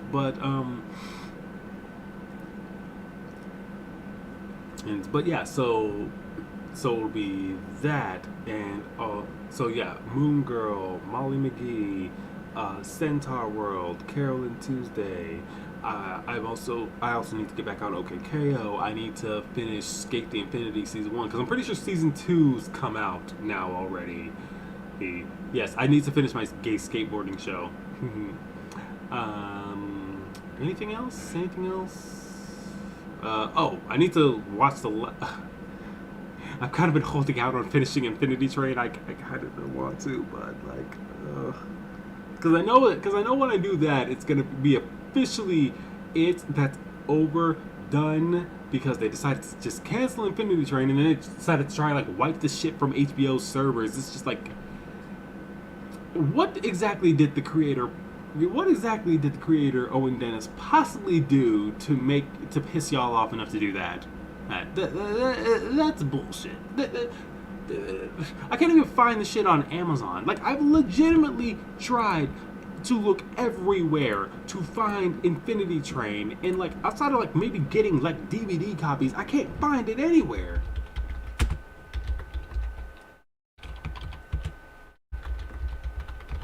Here, like, here, like, yeah, maybe you can rent some maybe you can rent some from Amazon, or maybe you can rent some from the Google Play Store, or from fucking YouTube. But like, seriously, the fact that they really removed it from Amazon Prime and like time, and like, it's not even on Cartoon Network's website, right? Like, you don't believe me? Don't believe me? Watch this. Watch this. Here's the link straight to Cartoon Network. Infinity Train videos online. Hi, and watch free videos from Infinity Train. And what happens when I click this? Do you see any Infinity Train? I don't see any Infinity Train. Do you? Do you? Do you see any Infinity Train here? I don't see any Infinity Train. What the fuck?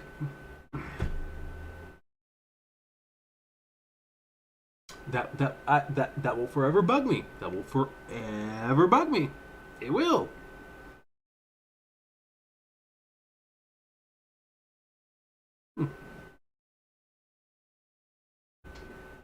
False advertising. Absolutely, it's false advertising. Shit. Like, really? Really? Like, god dang. Like, it's weird how the network that prided itself on cartoons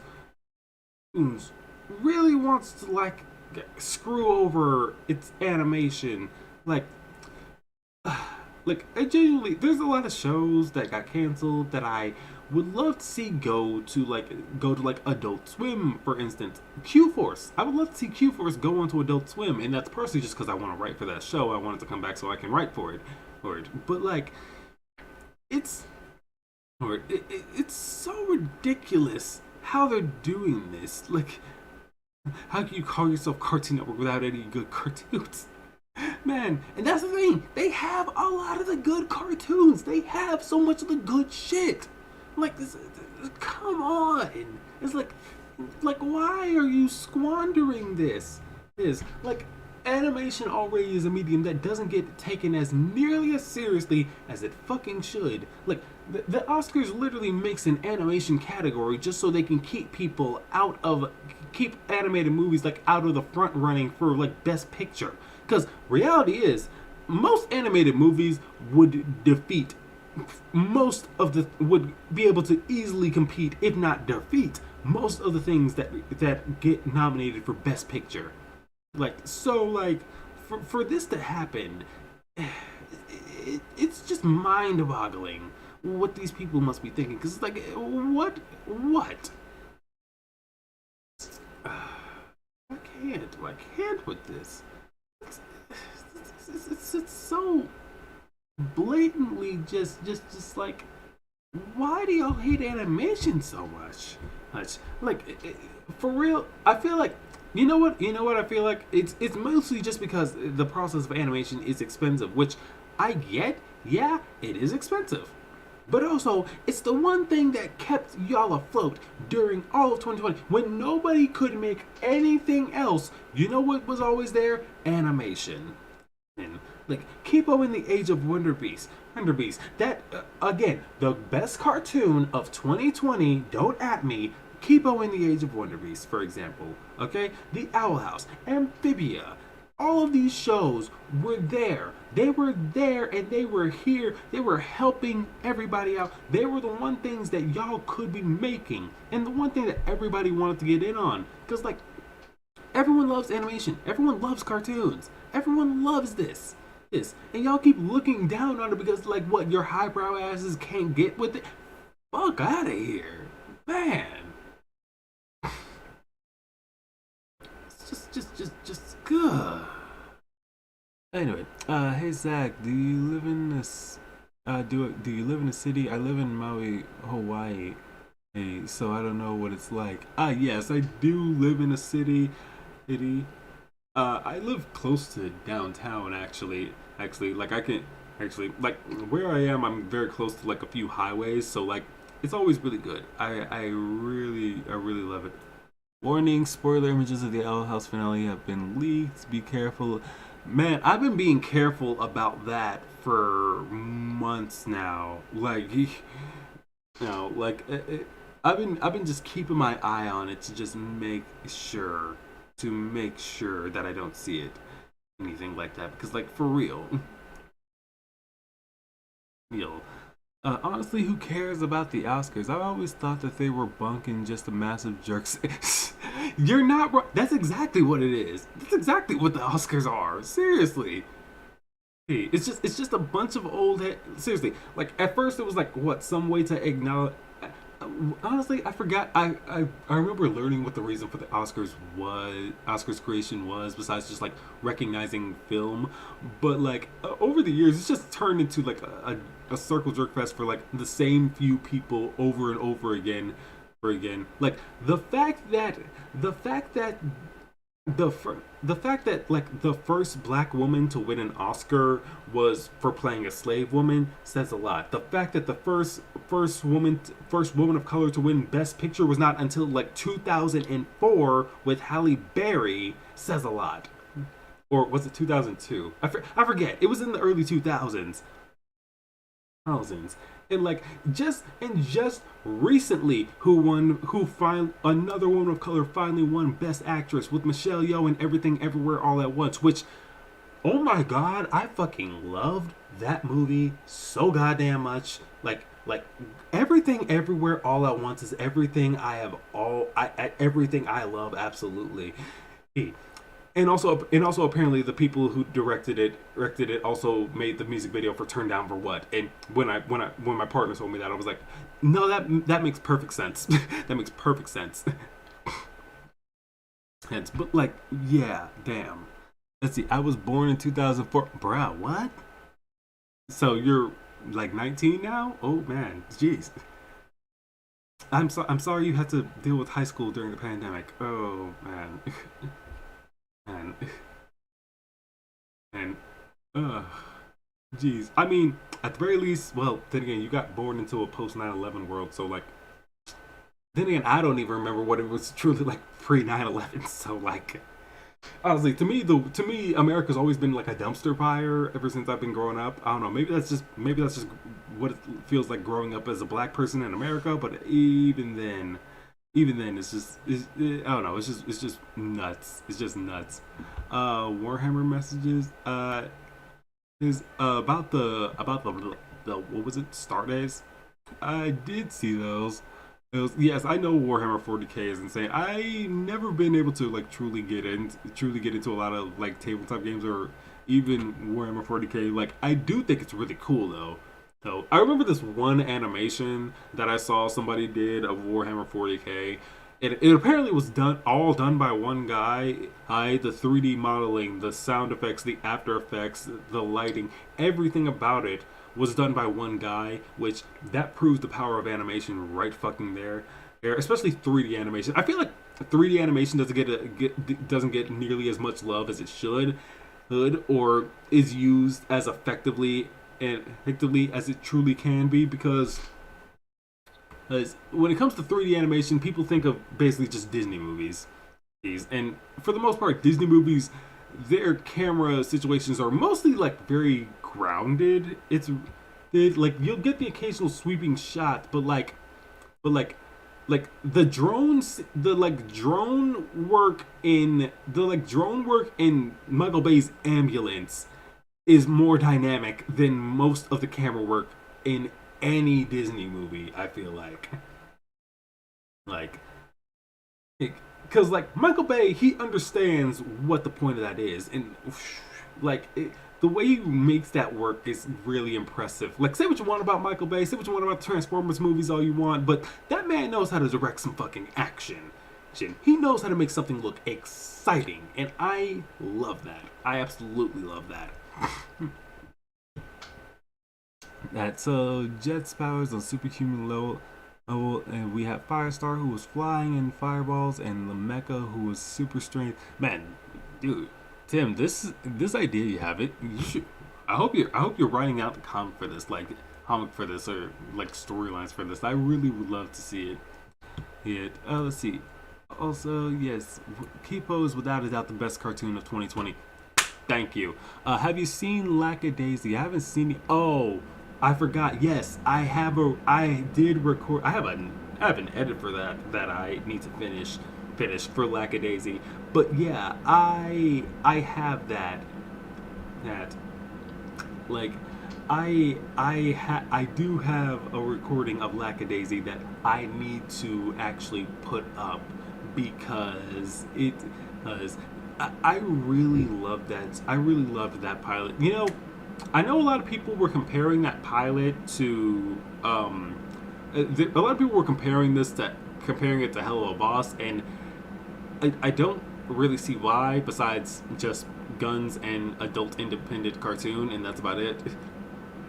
Like, these are two very tonally different shows altogether, so like the comparison to me feels unwarranted and feels like people are just trying to like make unnecessary competition and unnecessary beef between things that don't need that. So yeah, but yes, I did watch Lackadaisy. Man, when they opened with the violin playing and my man like reciting Old Man River, that shit was dope. And the Prohibition era, like where they're just like trying to smuggle alcohol and shit. Man, it's really good. It's really good, and I feel like it's gonna be doing a lot, and I can't wait to see it. Oh man.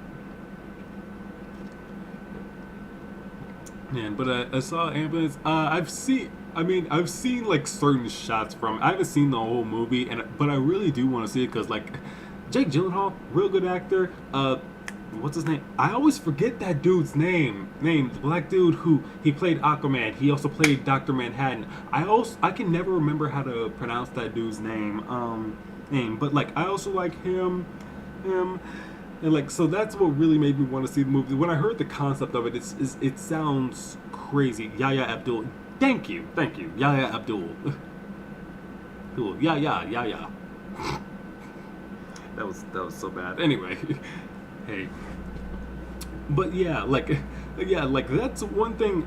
Like I've seen like the drone scenes and like the things that they did, the shots from that movie, and like when I saw that, I was like, bro, that's a real life version of a shot that you could do in Blender. They're doing that with the drone because like Michael Bay, he understands how to make a scene look dynamic, especially using the camera and how that can really enhance shit. And I love that. Yeah, let's see. I think it's better than most of the action movies. Oh, that's saying something, Gray Man. Wow. We throwing shots at. Honestly, though, yeah. Look, Gray Man. I don't remember much about Gray Man, but it was very. I'm sure Chris Evans had fun, but that movie was kind of generic. Like, wasn't that also directed by the Russo brothers? Now I think about it, cause like, I don't know. No. Let's see. If you had to make a Sinister Six team, who would you put on the team? Oh, if I had to make a Sinister Six team,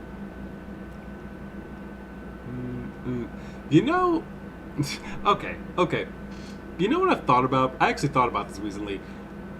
Has there ever been a Sinister Six that had Mr. Sinister on it? Like, Mr. Sinister of the X-Men on it? Because, like, I feel like he would love to get his hands on Spider-Man's genes and figure out what he could do with that.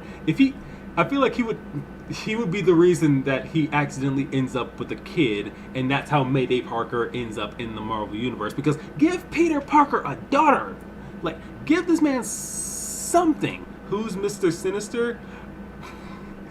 Okay, so this is actually funny. Mr. Sinister is a man named Nathaniel Essex who is basically like obsessed with like the genes, especially mutant genes. He's an X-Men villain. So his whole thing was like biological engineering. He's like trying to take the DNAs of different people to create whole new beings. Like as of recently with like the Krakoa era, he's on some fuck shit. Let me just say. So just for a little bit of context, Krakoa is because of this person named Moira McTaggart, who was always a human ally to the X-Men, but it was revealed she was a mutant, and her mutant power was essentially anytime she dies, she Groundhog Days back to the beginning of her life. And she's done this at least 10 separate times, where she's basically been trying to figure out a way to save the mutant population. And her way in this last life was, one, establish a country, and then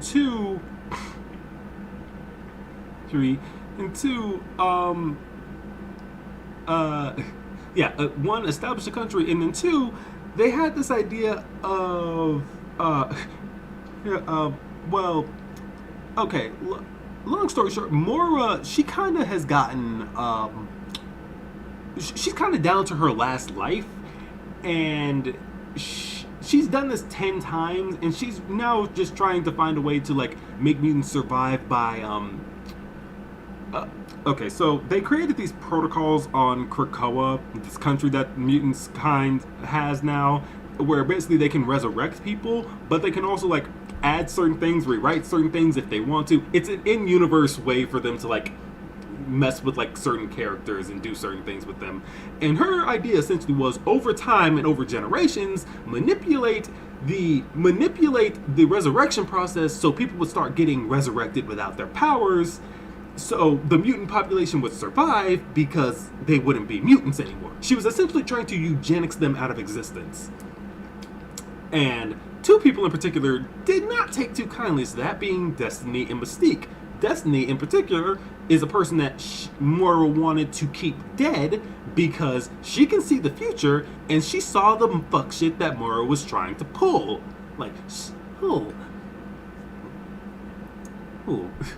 Like, well, they didn't know exactly what she was doing, but like, yeah, that's essentially what she did. She tried to get all the mutant population into one place just so she could take them all out.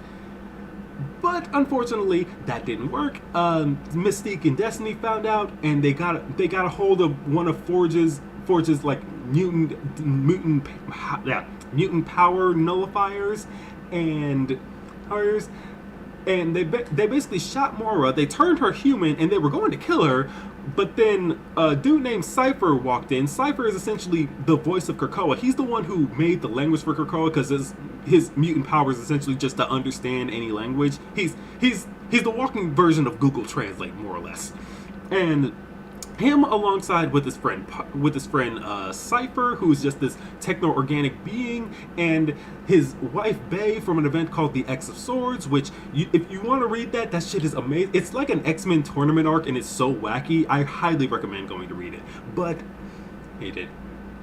And then Krakoa itself, because Krakoa is a living mutant island, and he basically says, like, see, you made Moira human, and if you kill her, you're basically breaking the first law. And thing is, I believe in Krakoa. I believe that this can actually be something. So you're not gonna do that. Moira, you're gonna get the fuck out of here. We're gonna let you use this Krakoan portal one last time, so you better run. And then Destiny hits her with this line as she's leaving. It's like, Moira McTaggart, you have what you've always wanted back. Heck, your humanity. Enjoy it while you can. Enjoy it while you run. Because they are going to kill her. They were going to kill her. So, Her.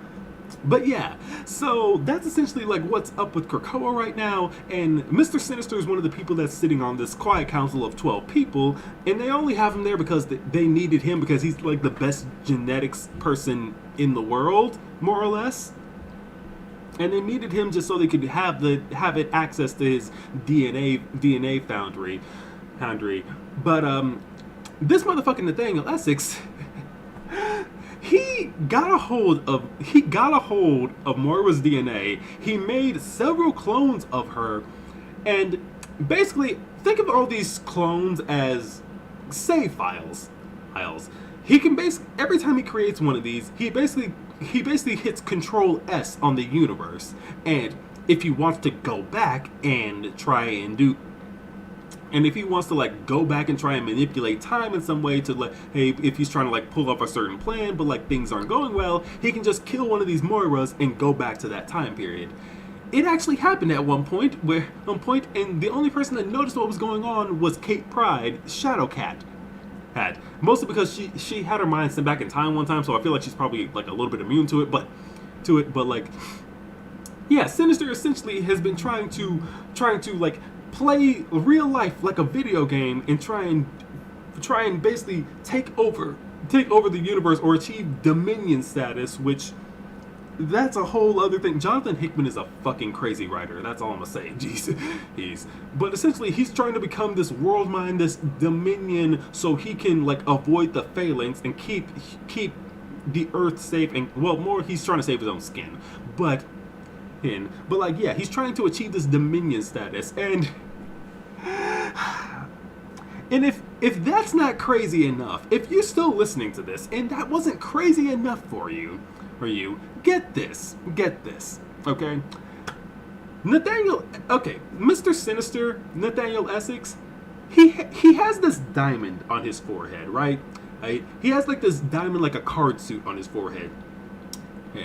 What we found out in this Krakoan era is he's not the only Sinister, because we end up finding out there's 3 other Sinisters. There's one named Dr. Stasis that is working with the group Orcus, which is basically think every hate group in the Marvel universe airs along with some like government backing. They're essentially, their whole mission is to just fuck with mutant kind and try and eradicate them, hate them. But like Nathaniel, this Dr. Stasis is another Sinister, and he's a Sinister with a spade on his forehead. And then there's another one that was a guy named Orbis Stellaris, who's just literally in this giant orb thing that contains him. But when it opened up, turns out he's another Sinister, and he's a Sinister with a club on his head. And then you go over to this other book, Legion of X, where you got Nightcrawler in Legion, who is Charles Xavier's son. And over there's a character named Mother Righteous, who it was said that she was going to be really important with the future of the Marvel Universe, and later on you find out she's also a Sinister, because she takes off her mask and there's a fucking heart on her forehead. So she's the last Sinister, and apparently there was one point where Sinister had cloned himself into a female body, so like honestly, not exactly that groundbreaking, if you know that fact. But even then, like, that threw a lot of people off. So now 4 of these Sinisters basically are like going against each other, and they're all trying to achieve this Dominion status. And Sinister is essentially his own worst enemy in this situation. Like, dang, it's kind of nuts. X-Men comics are crazy, and I kind of love it. Oh my god. But yeah, that's essentially Mr. Sinister and the fuck shit that he is on as of late. Why is this so tight? Sorry, I've been fidgeting with this, not on my sweatpants that's been there. But damn, oh my god. Has anyone seen Invincible? If you haven't, prepare for lots of... Yeah, I've seen Invincible. I watched Comics Explained's coverage of Invincible as well, and that shit is crazy. You know, there's a lot of things. Invincible is one of the most 2003 comics to ever 2003. I'm gonna just be honest. Yes, because there's a lot of shit that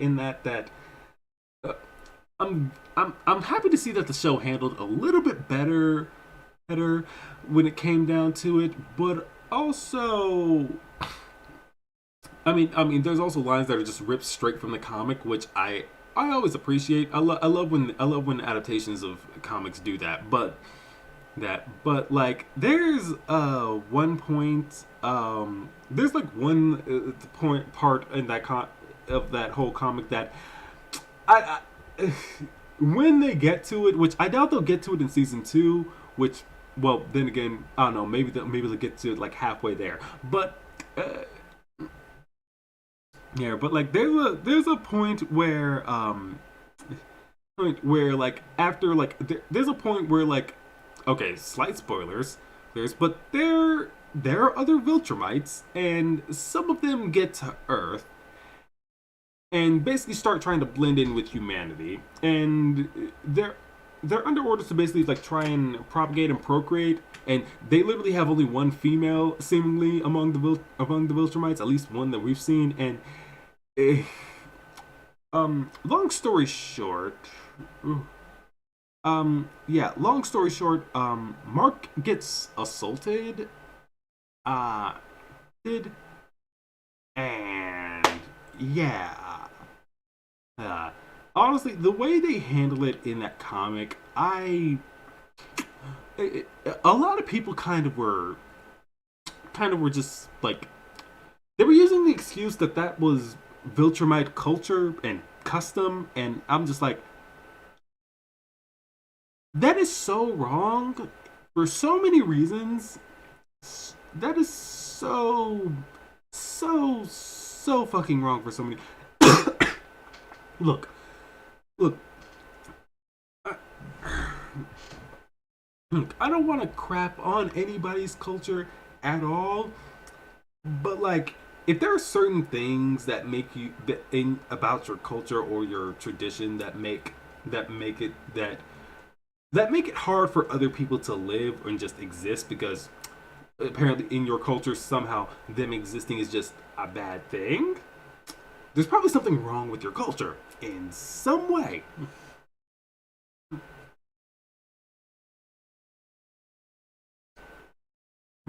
Hey, like, yeah, just because it's a Viltrumite custom, yeah, it doesn't make it any less fucked up. I know they value strength among everything, but damn, that race is like the walking personification of toxic masculinity. Oh Jesus, this I really hope if they do go down that path, they actually handle it better and like don't try to excuse it, because like I hope they treat it the same way they kind of like treated Mark finally telling Amber that he's a superhero. And like, I know a lot of people were mad about when that happened, because they're like how can you be so hateful, like he's out here, he could have died and you knew the entire time and you're mad at him. It's like, yes, she has every right to be mad at him in that situation. Look, just because I figured it out because you were so fucking terrible at hiding it doesn't mean that you shouldn't have fucking told me in the first place.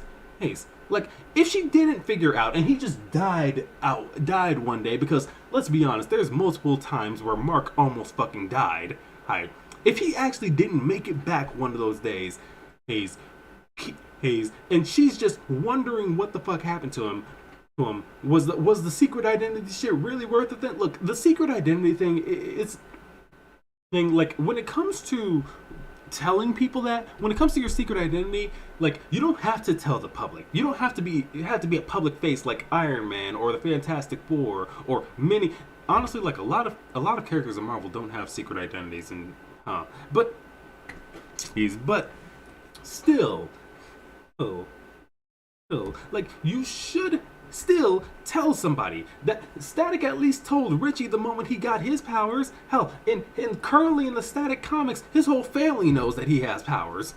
Or hell, I'm pretty sure his whole neighborhood knows that he has powers, because at one point his house got set on fire because he he went back to school at, like, a week after the Big Bang, after he had recovered, and he shocked the shit out of Francis in the hallway in front of everybody. He knocked out all the cameras so nobody saw anything that happened, and nobody in that hallway was going to be snitching to the police. He's at the school, so like, yeah. Yeah. But yeah, like it really. Like you should tell people if you have a secret identity. Like just because she figured it out doesn't mean that you shouldn't have fucking told her in the damn first place. No, literally everybody in the show is telling him, dude, you fucked up. You should have told her. You should have been honest.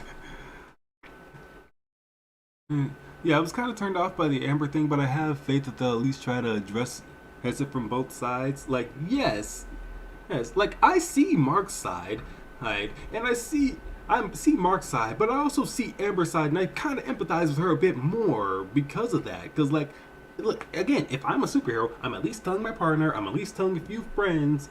And like you need to have a group community around you for something like that. That's one thing I've learned. There's one thing I've learned from superhero comics is that when you're alone, all the worst shit in the world will fucking happen. Okay? You need friends, you need community, okay? Hey, like again, look at the X-Men. They now have their own fucking country. They have a safe place for mutants to be and just live and just thrive now. Like, and a whole bunch of people want to try and take that shit from them, but like, really, like, you know what Charles Xavier's words for that were when Magneto told him, yeah, no, now they're gonna try and take our country. 3 words: let them try. Just. If she knew, why didn't she immediately tell him again? I don't hate it. That's my biggest question. It's like, because it's not her place to tell. Like, think about this. You know those scenes in like certain shows where like if a character comes out and they tell someone they're gay, and then like people around them say, "Well, we knew." Who? It's like, well, we knew the entire time. It's like, what the fuck you mean you knew? Who? Like in this case, who? Like sorry. Something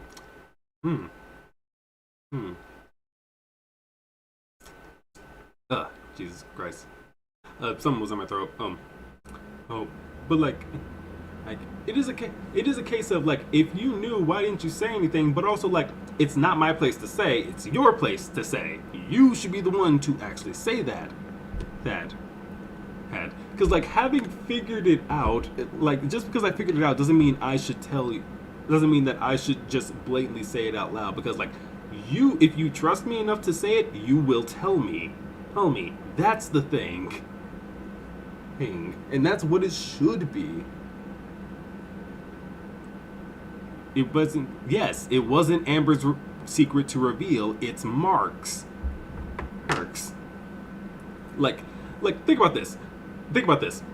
Telling somebody that you know that telling somebody that you know their secret identity is more a supervillain thing to do than a superhero thing to do. Let's be quite honest. For one at least, and for two, still, Mark should have still just been straight up with her and been honest with her in the first place. Because like, especially if things were going to start getting serious between them, and he's literally like, also think about this. This dude went to the moon and went to Mars and brought back a rock from her and couldn't even explain where the hell he got it from. Like, if you're gonna be doing shit like that, you're just hiding this really, really, really badly. At this point, you might as well just tell her, like, her. And especially like when they were attacked on the college campus, like, that was a moment right there where you could have totally told her. And especially like, I definitely understand why she was mad there, because like, 1 second he's there and then suddenly he just fucking disappeared. Like, I get wanting to protect your secret identity, but at that moment, that's the moment where you just go, okay, fuck the secret identity. I'm gonna get y'all out of here real quick. Or I'm gonna go do this real fast switch and then come back. I'm gonna get y'all about a mile away from here, and then I'm gonna take care of this, and then I'll tell you later, because I should fucking tell you later, because I literally just disappeared away from you and then disappeared you away from this area. Yeah. Yeah. Like in that case, in that time, you should tell her. You should just tell her. Her. Like she even gave him an opportunity to just say it right there. Here. Because she wanted him to just tell her. She wanted him to just communicate this to her. And he still didn't. She literally gave him an out right then and there. There. She's like, she already knew. She just wanted to see if he would actually fucking say it, and he didn't. He could have, and he didn't.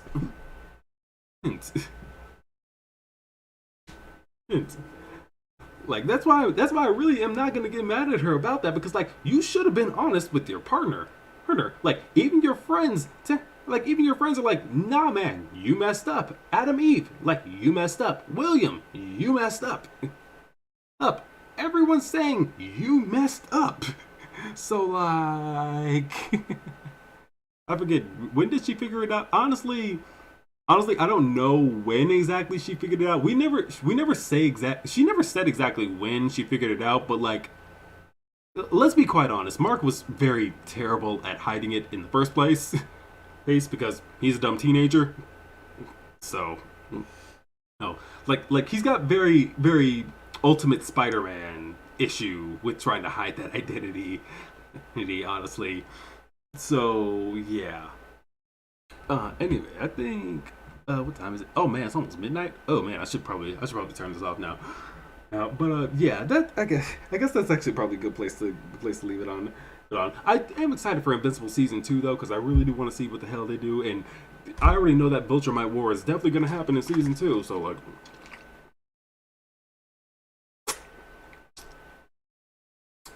this is gonna be interesting. It's gonna be interesting. So yeah, the Owl House coming out tomorrow. Finally, man, I can't wait. I can't wait. It's gonna be incredible. Oh, oh man. Yeah. Good talking with everybody. I hope all of you have a good night. And yeah, Owl House tomorrow. Woohoo!